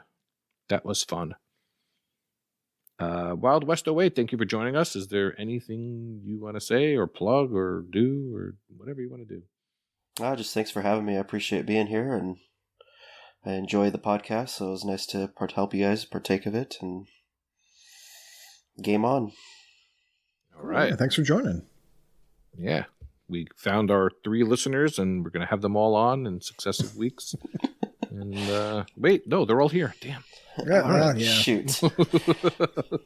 We just all love hearing our own voices. Yep. Wild, Wild West. All right. Thank you very much. I have been Big L. I don't even think I introduced myself in the beginning because I was looking at you guys. I was just surrounded by beards. I couldn't believe it. I've never been around 2 panelists with beards before. That's true. You guys, I thought Duck Dynasty was going to come get me. Well, anyway. I don't have the epic beard. I just have enough. Well, our Western friend does. It's very epic. All right. We have Twitch. When's the first Tuesday in March? The first Tuesday in March? Uh-oh. It might be a big day. 2 weeks out. Might actually be my birthday. We won't talk about that. Ooh. We don't talk. That's okay. We don't talk about birthdays. So I should be on. Twitch. We follow us, please. Subscribe to us with your Amazon Prime account so we can get like $2 or whatever it is. Whatever it is very helpful. Twitter. Corey has been doing fun announcements with the Twitter. He takes a little snippet from each episode and he puts subtitles on it, and it's really cool. If you haven't seen it, check it out. Tell your friends about us. If you're not in the Discord, I don't know why you're not, but that's where the fun is, the contests, the trash talking, and the memes, and everything else that goes along with it. Once again, we have a Patreon where you can submit all your fun ideas to us, and we ask you questions every week and do giveaways. And Corey's been providing some exclusive content, and maybe we'll follow suit. Some other people will. Maybe. I have some ideas. And also, we have a YouTube, in which whenever the YouTube doesn't go up, those same 2 or 3 people complain about it. So that's for you guys. I personally don't like it because if I'm listening in my car, you can't do anything else while you're on YouTube unless you pay extra. So, well, we also archive our streams there, any reviews or any let's plays or whatever, all that stuff. Not all that stuff, but most of that stuff goes stuff up with to video, YouTube as well. Exactly. That's important. That's important. The live videos, you get to see my beautiful face, and it is a lot of fun. All right, thanks for joining us. And class is dismissed. Bye-bye. Bye. Bye-bye-bye.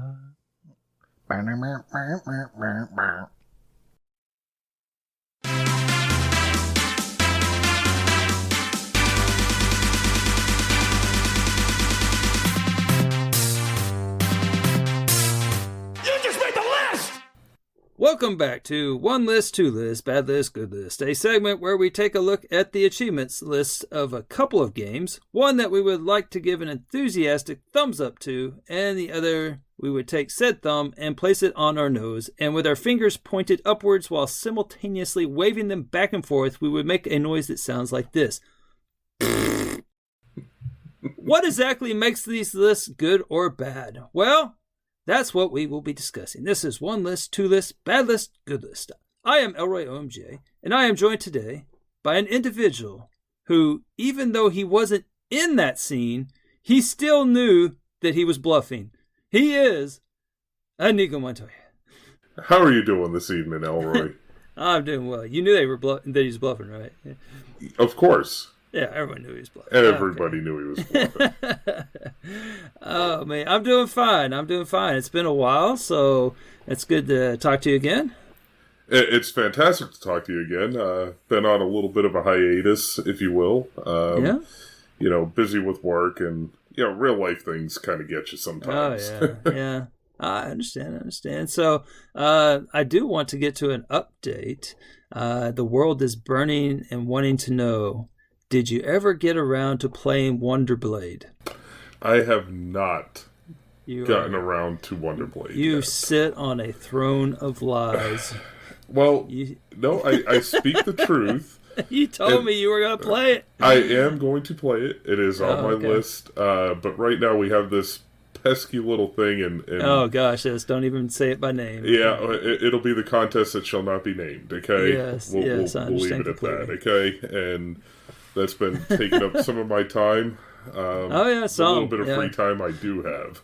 Yeah, well, just wait. It's about to actually start soon, so. I know. That's what I'm afraid of. Yeah, these are the fun part. This is the fun part of it. So there you go. And then it just becomes a second job and not so much. So yes. Yeah, we're down to the into the top 100 at this point. So it's definitely going to start to get tricky. For sure. We had a close scare on Sunday night. Yes, I've been there. Yeah, that a rising tide lifts all boats until it doesn't. Exactly. Truer words. Yes, and then it just sucks to be that boat with a hole in it. So we're not going to mention what team is the boat with the hole in it right now. Exactly. I understand. I've walked many miles in those shoes. So. Yeah, so, well, anyway, I know that we both have got to get back to our second job soon, so why don't you kick us off with, how about a poop list, one that, with the nose and the, fingers in the air waving. So. Yeah, this one's going to this list is going to get 2 big thumbs down from Oh, man. And you're a big guy, so those are big thumbs. They are very big thumbs. And this list, so the game is Red Dead Redemption 2. Okay. This was a highly anticipated release by Rockstar. I genuinely enjoyed the games that I have played from Rockstar. Even though some of their achievement lists could be a little daunting at times, they've never, I don't feel, have been evil. If you will. I have a little bit of a back. I have played table tennis, have played Midnight Club, played Red Dead Redemption 1, which is what caused me to be very excited about Red Dead Redemption 2. Can I just sidebar you for 1 second on that? Sure. With table tennis, did you ever get in touch with a man by the name of Brett Evans? No, I actually have you heard of Brett Evans? I've heard of Brett Evans. Okay. And I did anybody that's touched that game has probably heard of Brett Evans. I did table tennis long before TA is where it's at now. Okay. Long before Discord, long before any of that stuff. I think I completed table tennis probably 8 years ago. Oh, man. And so Brett Evans was not a thing when I did table tennis. Well, let me just briefly explain it to those who don't know. There's this really lucrative table tennis. Rockstar Table Tennis is the game, and it's the GOAT. It's achieved the highest true skill rating, and it's worth 600. Well, it's like 500 TAD, so it's desirable when you're in a stupid contest. And so, if you get this, you will be inundated with messages by Brett Evans, who is in a flop sweat trying to get this achievement, and he wants you to basically hand it to him, because that's how this works: is you get it and then you pass it on to somebody else. And so Brett Evans wants to get in the rotation, and I have no idea if he's ever obtained it, but I must have got at least 10 messages from this guy, and and I'm not alone in that. So no, his name has been brought up many times. Yes. So if you get the GOAT achievement, just be ready to be contacted by a very resilient young man or whatever, woman, I don't know, Brett Evans. Anyway, just be ready to be contacted by Brett Evans. Okay, all right. Enough about Brett Evans. Yeah, the GOAT is obviously still very desirable. But now the thing about, and I'm trying not to get too much off topic here, but games like table tennis, it had a daunting list, but it was an enjoyable game. I enjoyed every minute I played of table tennis. That's cool. I didn't. I mean, I just got Chewy basically handed it off to me, and along with the individual we just mentioned, and that was my extent with it. And then I got rid of it as fast as I could, and I haven't touched it since. So. Smart move. In fact, I probably still have a fairly high level because I think I only passed it one time. Mm-hmm. So, with that being said, here comes Red Dead Redemption 2 riding in on the horse. And it is just, it's got some painful achievements in it that just don't really, I guess the way they're structured don't necessarily make sense. Because they're meaninglessly, I guess, obtuse would probably be the correct word for it. And one of them is that sticks out is the earn 70 gold medals in story missions. That does sound... how many story missions are there? There's a lot. So you don't have to be like perfect then. You kind of do. Oh gosh. Because if you don't do something right, it can lock you out of progress towards it. So, like, if you go through the story and you're working on a gold medal in one of the missions in Red Dead Redemption 2, if you fail some of the objectives, then you can't get the gold medal, and then you have to. So it's missable. Kind of. It's really difficult to explain. Okay. Well, it's a good thing you chose it for a podcast then. Yeah. All I know is it just seems to be. It detracts a little bit from what Red Dead should be. Okay. Which is ultimately at its core. And this is just my personal experience with the series, is it's very much driven on story and atmosphere. Mm-hmm. Now, when you're sitting here with gold medals in the back of your mind and knowing that you could potentially kind of mess up an achievement throughout the entirety of the game, it really kind of distracts from the actual core game itself.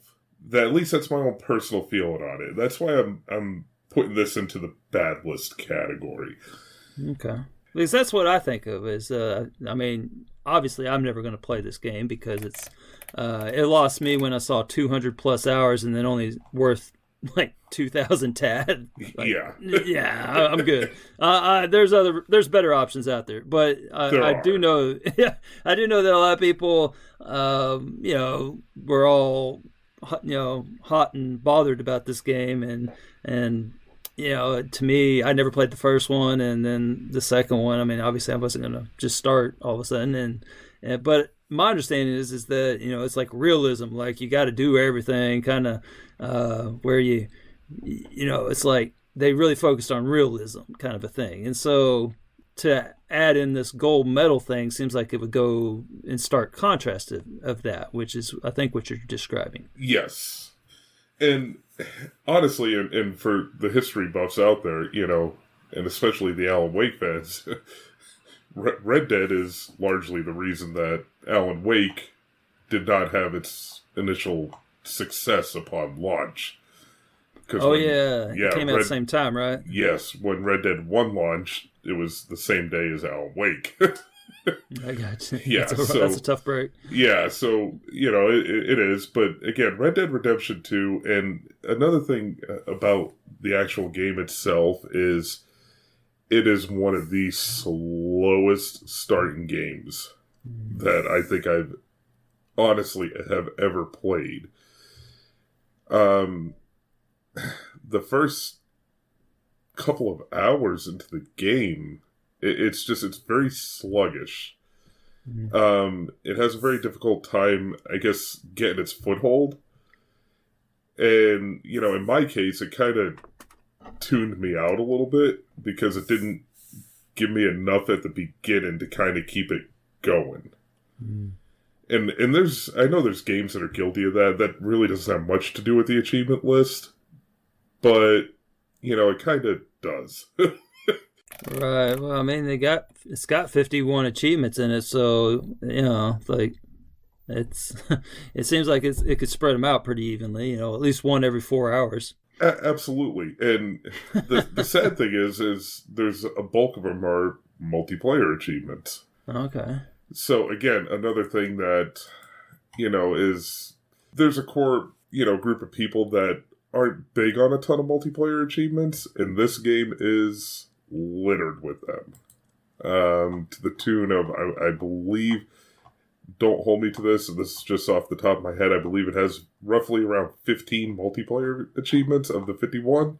Oh, jeez. So that's personally, I think a lot. For a game that is ultimately atmosphere and story driven, in my eyes. Right. Now, some people may disagree with that assessment, and I totally get it. Again, I'm just looking at this, I'm looking at Red Dead Redemption 2 through my eyes and my experience. And have you sampled with the multiplayer? Because I have a question on yes, I have. All right, so because what it reminds me of is, and this might not be a good comparison, it might be, I'm not sure, but it reminds me of when Ash Creed, the one in France, I guess it was Unity or Liberty or something, and so whatever. What an awful game. Okay, maybe that was it. But they added the multiplayer missions, little thingamajig in there where you would join up and do like a group mission. And so, the Ash Creed series is really based heavy on atmosphere and things like that. Yes. Or at least that's what it's designed to be. That's not how people play it, but that's the way it's designed to be. And so you had the purists that were trying to, sneak around, not get noticed, and then all their dang teammates are just like rushing in, like hacking and slashing all the cards, and just like very heavy-handed and getting noticed immediately, and then just killing everybody, and then you win the mission, and then like if you're one of the purest members of that squad, you're like, what the hell was that? Like that's not how I want to play this game. So to me, I wonder if there's an element of that in Red Dead Redemption 2, where you got the people that are trying to do it the right way. And I don't know if there's a cheese method to Red Dead Redemption where you're like overly violent or something. No, because you can be overly violent. Assassin's Creed is, at its core, is a stealth game. No, it's a hack and slash game. Yeah, I swear it is. You're not supposed to, at least with a single player. You don't really play it like Leroy Jenkins. Yes, that's how everyone plays it. Because you like max out your stuff so early, and then you're like invincible. So you're like, okay, so I could either sneak around or I could just kill everybody and just be done with it. Oh, let me think. I'm just gonna kill everybody. Okay. Well, those folks, Ubisoft has a great game for them. It's called Far Cry. Okay. If they want to play it like that. But yeah, it's no, the multiplayer is designed to, it's the Wild West. So, you pretty much do it, you play it how you want to. Okay. But again, like I said, it gets up there in the category of bad list because you got to reach, rank 50 online, which you also had to do in Red Dead 1. There's rank achievements, and then you got to do, like you got to get MVPs, things of that nature. In the online, can you cheese it? Can you cheese it? Like if you get like a buddy that's a level 50, and you just go and like shoot him in the head, and you get like super levels or anything? No, okay. not at least when I did it. No, no, it just takes a little while. It's like at most Rockstar games, a little bit of a grind. But I think it was a little heavy on the multiplayer, which kind of makes sense because Red Dead Redemption 2 was ultimately kind of released for multiplayer purposes, but that's not what it was born on. Gotcha. Yeah, so, I was kind of let down with the achievement list. I have not completed the game. Having a very difficult time really, I guess, embracing the game, if you will. And it's not even the 200 hours, because I've got plenty of those under my belt. After all, I have played many a Forza game. So 200 hours is no problem. Bless your heart, man. Right. So there's no regret then. So you're not regretting, being the completionist that you are, that you put this monstrosity on your tag, that you're gonna have to get all these gold medals and all that. I have a ton of regret. Okay. I wish I could go back in time and and get the mulligan for this one. What was going through your head when you fired it up and probably got either back in the mud for completing chapter 1 or... Yeah. I had regret kind of 2 to 3 hours into it, like, oh no, what have I done? Because there's one thing to be a bad game, with at least a moderately manageable achievement list. Mm-hmm. That's okay. But when you're a good game with a bad achievement list, it's just like, do I really... I would have much rather played it on another platform, truth be told. A blemish on your record. Yes. Again, Red Dead Redemption 2, not a good achievement list. I personally did not enjoy it. Again, some people are very staunch defenders of a lot of Rockstar games. Mm-hmm. I'm not really great in the game itself. This is just the achievement list. I got you. So, I personally, Elroy, if I was you, 2 thumbs down, 2 very big Fezzik-sized thumbs down. Oh, man. Yeah, for the achievement list, and I would steer clear from it, especially if you're a completionist. And especially if you like you had mentioned earlier, the TAD, you can probably spend time elsewhere if that's what rocks your boat. I mean, you could even make more than that playing just 360 games. That's how bad this ratio is on absolutely the tad per hour. I mean, yes, yeah, absolutely. So, I mean, yeah, not a good, yeah. All right. Well, you don't have to worry. I don't think I'll ever lose my mind and actually put that on my tag. So, and if there was any small inkling, you have definitely squashed it. So, okay. I appreciate that. Well, yeah, so I think your work is done. Time for you to cleanse our palate a little bit here. All right. Well, all right. Let's do this. So I wanted to preface my good list by saying that I'm starting to get impressed by all the value that you can get for Xbox Game Pass for PC. I just, when it first came out, it was kind of like an afterthought, just a way to upcharge it. But this is, they're really actually working on it. It's actually got some good value in it. So with that in mind, for the first time in one list, 2 list history, I'm going to go with an exclusive Windows game. Interesting. Yeah. So this game was published by Xbox Studios. So, it has a degree of, a pedigree to it. A pedigree, yep. Yes, yeah. BB to it there. Yeah. And it had, I was saying degree? No. Oh, pedigree. Yeah, that's like a bigger degree. Yeah. But it has a very impressive 400,000 tracked gamers on TA. Wow. Yep, give or take 398,000.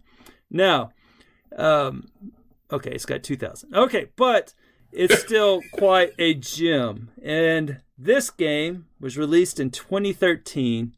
It has 95 achievements and is worth approximately 1,200 TA. And that game is Disney Fairies Hidden Treasures. Interesting. Yes. So it was made by Hit Point Studios. It's the same group that made Adera, which is that other point. Yeah. This game is in Game Pass? Well, I just went with a Windows exclusive. Oh, okay. I got In honor, yes. That was kind of confusing. That is an important distinction. Yes, I don't even think you can get this game anymore. Is it? I just recently fired up a Windows 8 machine and did it, so... Yeah, it was, I thought that my window was probably closing. I think you could have done it like Windows 10 at some point. There was something before I became an achievement hunter where you could get it for like Windows 10 or something. I don't know. It was a whole thing of some sort, but I'm not sure on the history on that. Someone else probably knows it and is yelling at me. It does say here that the game is only available to download and purchase on Windows 8 PCs. So it is still available. Right, but I think there was something where you could access it, maybe, or maybe it was free at some point. I don't know. So it seems like a lot of people got it on their tag when something happened, but I can't remember what that something was. But there was some extenuating circumstance. So, so you can just yell at me in the Discord if what the hell it was. I wish I could tell you, but it was before I'm still kind of relatively new to the achievement hunting world. Yeah. So do you want to know my personal history with this game? Oh, absolutely. So it appears that I used this game in the very first iteration of the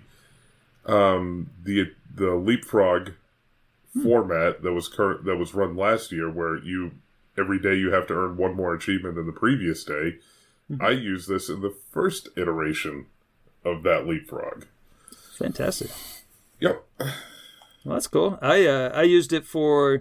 I was going to mention that it is good for competitions, and I used it for a certain week in a contest that shall not be named, where you needed 5-point achievements because it has a ton of 5-point achievements in it. So, and also I was thinking of saving it for like if there was a hypothetical bonus that involved doing the alphabet of some sort, because it has every letter besides J, V, X, Y, and Z. So it has 21 different letters. Yeah, 21 different letters. And there's a lot of rare letters in there that you can get, like a K or some of those unusual ones are in there, a Q, different ones like that. But it's got 95 freaking achievements, and you can get them all really quick. So I was going to talk at great lengths about how well I like this game, and that it was kind of like the grandfather of point and clicks, and how it did it right, and how all these new school point and clicks are not so great, and how they like the artifacts Mondays are all the same, and where you just gotta get something within click on X number of items in X amount of seconds, and then getting one for no mistakes. So like they use the same freaking list like in all of them, and I don't know. There's a bunch of point clicks out there that just don't really do it for me. But this game did do well. Just very quickly, it gives you a couple of timed ones that were just challenging enough to make it interesting, where it would wake you out of the slumber of just clicking on a bunch of random stuff. So there's one that was where it's actually the highest ratio achievement in the game, which is not saying much. I think it was like a 1.3 or something like that. But basically you have to create the ultimate scare rat contraption in, oh gosh, I got a kitten in the way, sorry, in 45 seconds. All right, I got a kitten named Zuzu that she's in full kittenitis. I'm so sorry. All right, there she goes. Okay, now, but there's a couple that are pretty cool, and then there's a couple where they make you explore a little bit, where you got to click on things in the background that you would not normally click on, and when you do it, some animation occurs that you wouldn't have seen otherwise. And it's just a good mixture in it and all that good stuff. And then there's a bunch of mini games that have some achievements tied to them that you would not normally have played outside of the story. And so it makes you go back and actually play some of the mini games and actually grow to kind of appreciate it. Like the mouse polo was kind of fun, where you're like riding a mouse and it's like playing polo. I do remember that. Yep. Yeah, that was actually a fun little mini game, and there's a bunch of achievements tied to it, an unusual amount actually. So there's a goal line defender achievement for doing something with a teammate, I forget, and then there's a landslide one for scoring X amount of points or something like that. So there were several of them, and there was several tied to the Pixie Cart Derby one. But that one wasn't as good. That game was kind of annoying because you had to like avoid stuff in the track, and the controls were a little creepy, and I don't know. So anyway, I was going to talk at great lengths about this game, but then in another two list first, I decided to hell with this game because I played one that's even better today. So I'm calling an audible, and I am going to tell you about a game that actually did the things that I thought this game did well, but it did it better. And that game is The Procession to Calvary. So I think that you have not played this one? I have not, but I have. Okay. I have seen it. I believe it is on Game Pass. It is, yes. This is a Game Pass, so it was actually on, I believe, a very short list for the contest that should not be named. I think that was on the short list for last week, and it did not make the cut last week. But it was on my short list. I definitely had it on my radar, and I still do.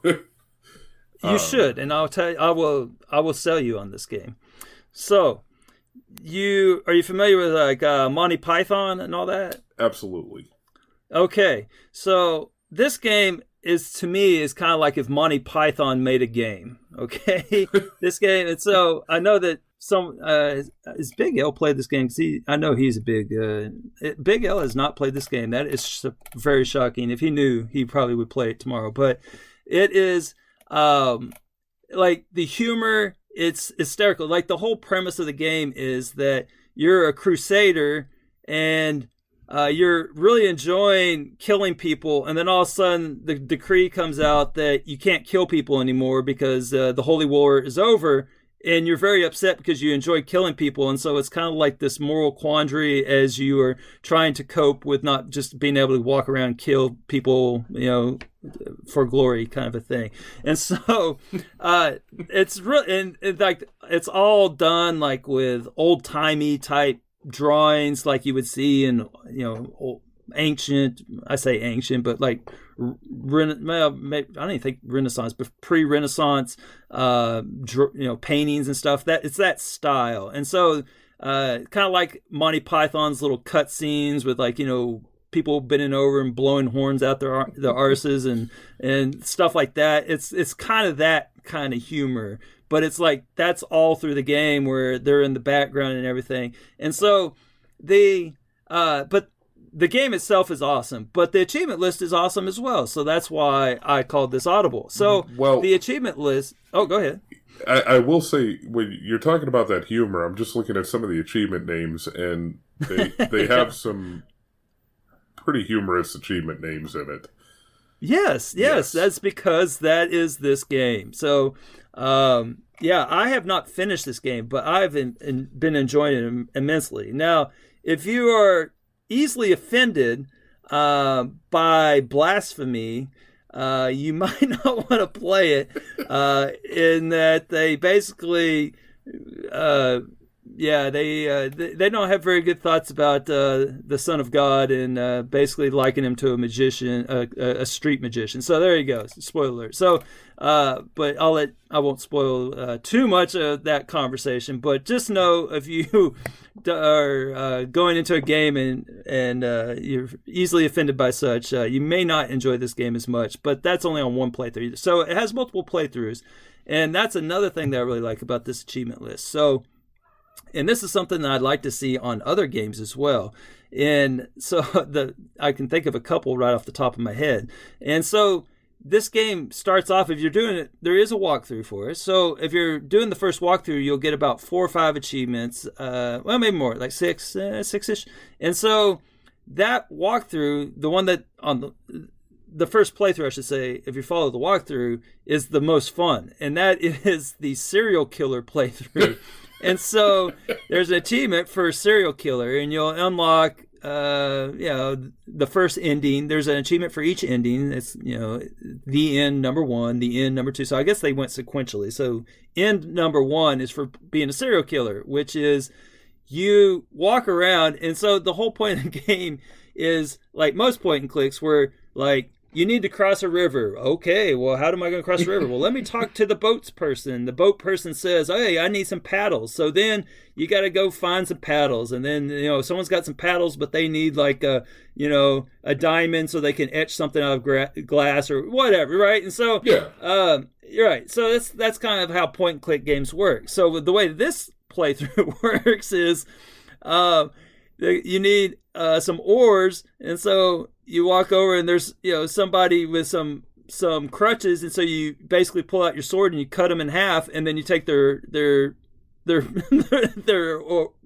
oars that they were using, and then you go in, and so it like fast tracks the game, and you get to the end of the game like in 15 minutes, because every time that you need like something to pass, you're like shoving your sword through their head, and it's really funny, like graphically how they pull it off. Like you either cut them in half, or it's just over the top gore, and it's hysterical. I mean, it really is funny, and so as funny as gore can be, I guess. And but I was thinking, how awesome would this be if every game added a serial killer achievement playthrough to their game? And the ones, of course, that came to mind were Life is Strange, and then whatever the hell that one game was called, Why Not, or Give Me a Reason, or what the hell is that? What about The Raven?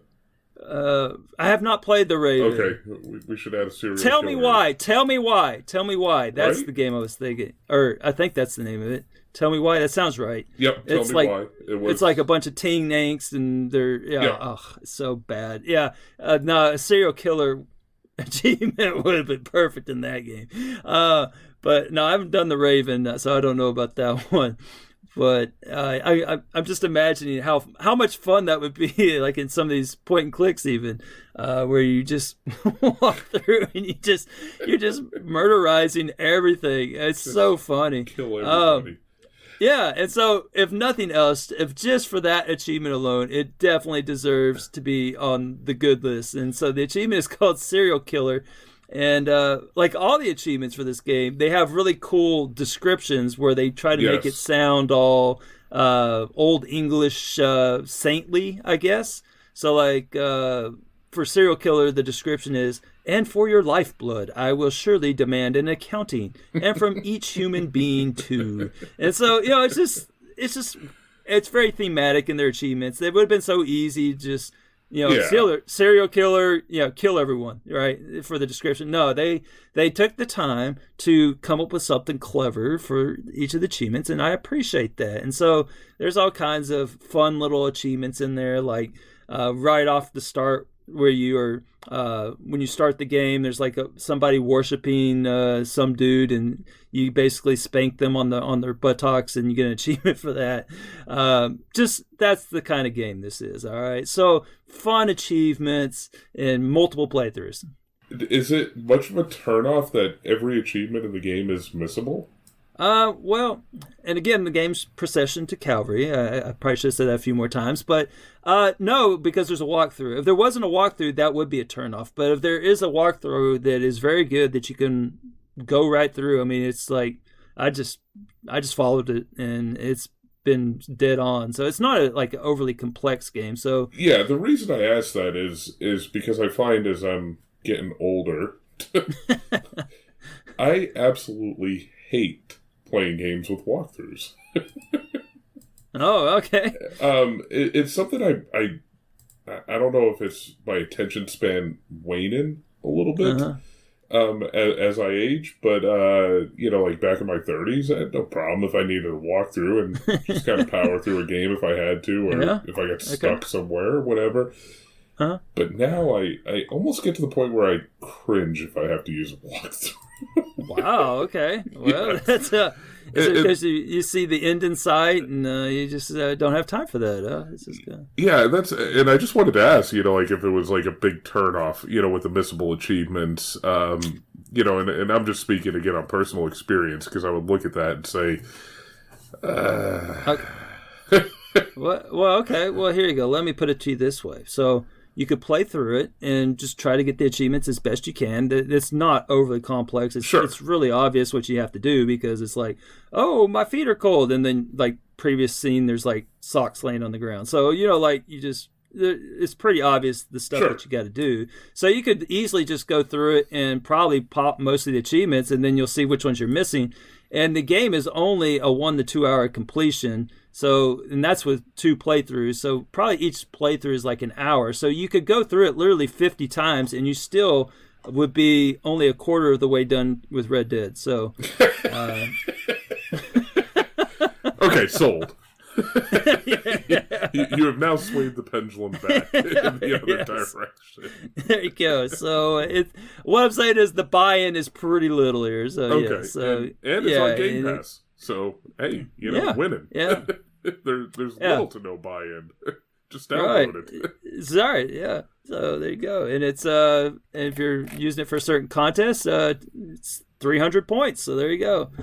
And it also it appears as if it is also play anywhere, so you can play it on your console or PC. Yeah, I played it today at work with air quotes under it. I was doing I have an esports team, and so while they were playing, I was just sitting at my desk playing this, and and what just a good for a funny teammate. Yeah, well, they don't need me. I mean, I got them all rolling, and I got some me time. And so, what is funny though is that at the end, I actually respect this game, so I'm not going to spoil it. But at the end of the serial killer achievement, your reward is one that makes a lot of very interesting noises and has nudity on the screen at the same time, and so. It was not an ideal time for one of my students to, kind of wander over to see what I was playing as they heard a bunch of screaming. And so if you've played the game, you'll know what I'm talking about. But it's the end of the serial killer playthrough where to get the final achievement, you must click on a few things a few times. And each time you do it, it makes a terrible noise. So that draws attention. And then when they come look at your screen, they see some nudity. So it wasn't the best. You're not going to be on national news anytime soon, are you? Okay. No. Well, it's not like realistic. It's like all right. Elizabeth. I don't know if Elizabethan is even the right term, but it's like all old school paintings. So no, it's not like they're going to get their jollies off. It's just more weird than anything. Because they think that I'm getting my jollies off of it, but no. Right. So, yeah. But anyway, Elroy, anybody that's played the game, they'll know. More and more anybody that's played the game will know exactly what I'm talking about. So just imagine, drawing the attention of some teenagers. Here's this weird, 40-year-old guy playing this game with this on the screen. So anyway, yeah. So, but anyway, so that's all I got. So hopefully you'll play it, and I think you'll like it. It's really good. And so, yeah, there you go. That's my good list. I'll give it a rip. All right, man. Well, I think we went a little long today, but probably because I tried to shoehorn 2 games in, so that's probably my fault. So, but thanks for recording with me today on one list, 2 lists. So always glad to be invited to join you for these, and definitely have a good time. Looking forward to playing some Procession to Calvary and. Yeah, absolutely. I'm looking forward to not playing. I'm looking forward to not playing Red Dead. Get away from my obligation of playing Red Dead 2. Oh man, absolutely. So, all right. Well, give us a holler. Tell us what you think of our choices, and I'm sure you'll get more information on that than I will for besmirching the name of such a heralded. Speaking of blasphemy, I should say. So, right. Yeah, so anyhow, thanks for listening, y'all, and y'all take care. See ya.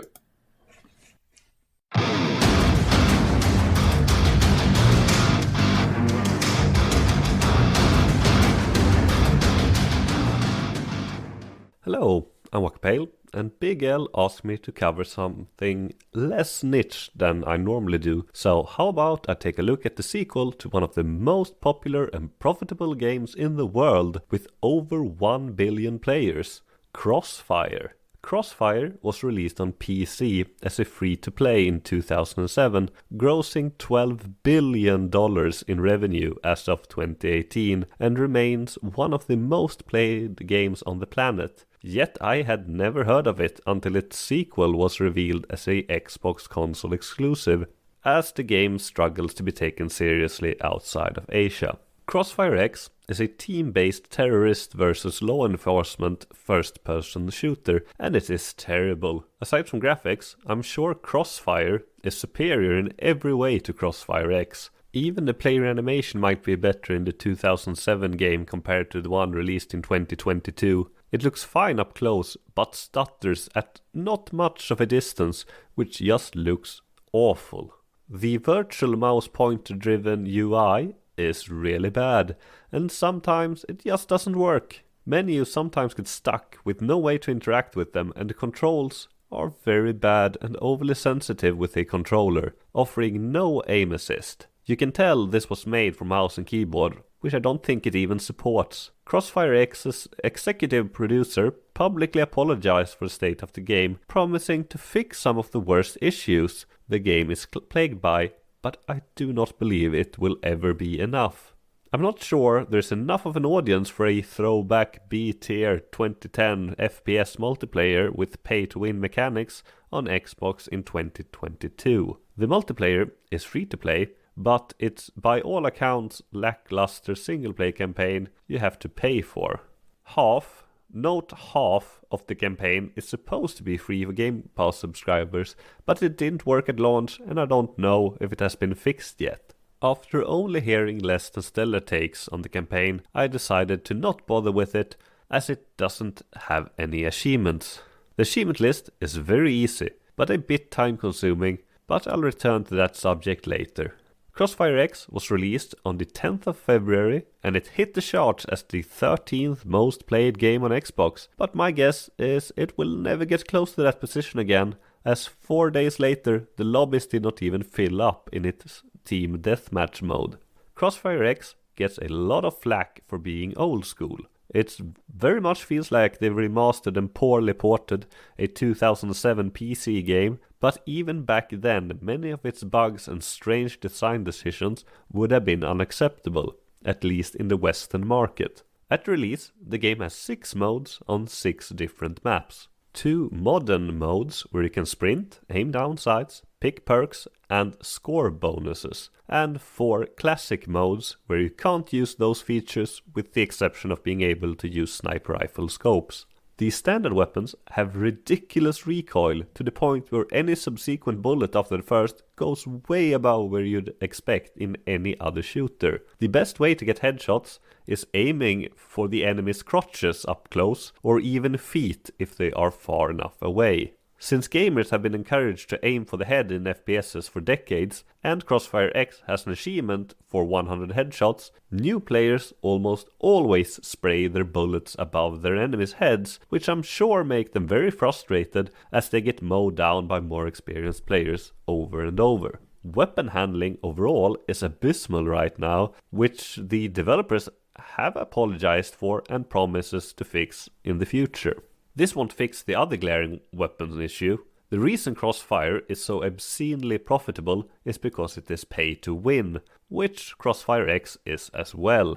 I don't know if it's intentional, but I found the black market shop lady really funny as she disinterestedly keeps playing with fat wads of cash while you browse what's on offer. Every time I encountered non-standard weaponry, the players wielding them performed significantly better than the rest.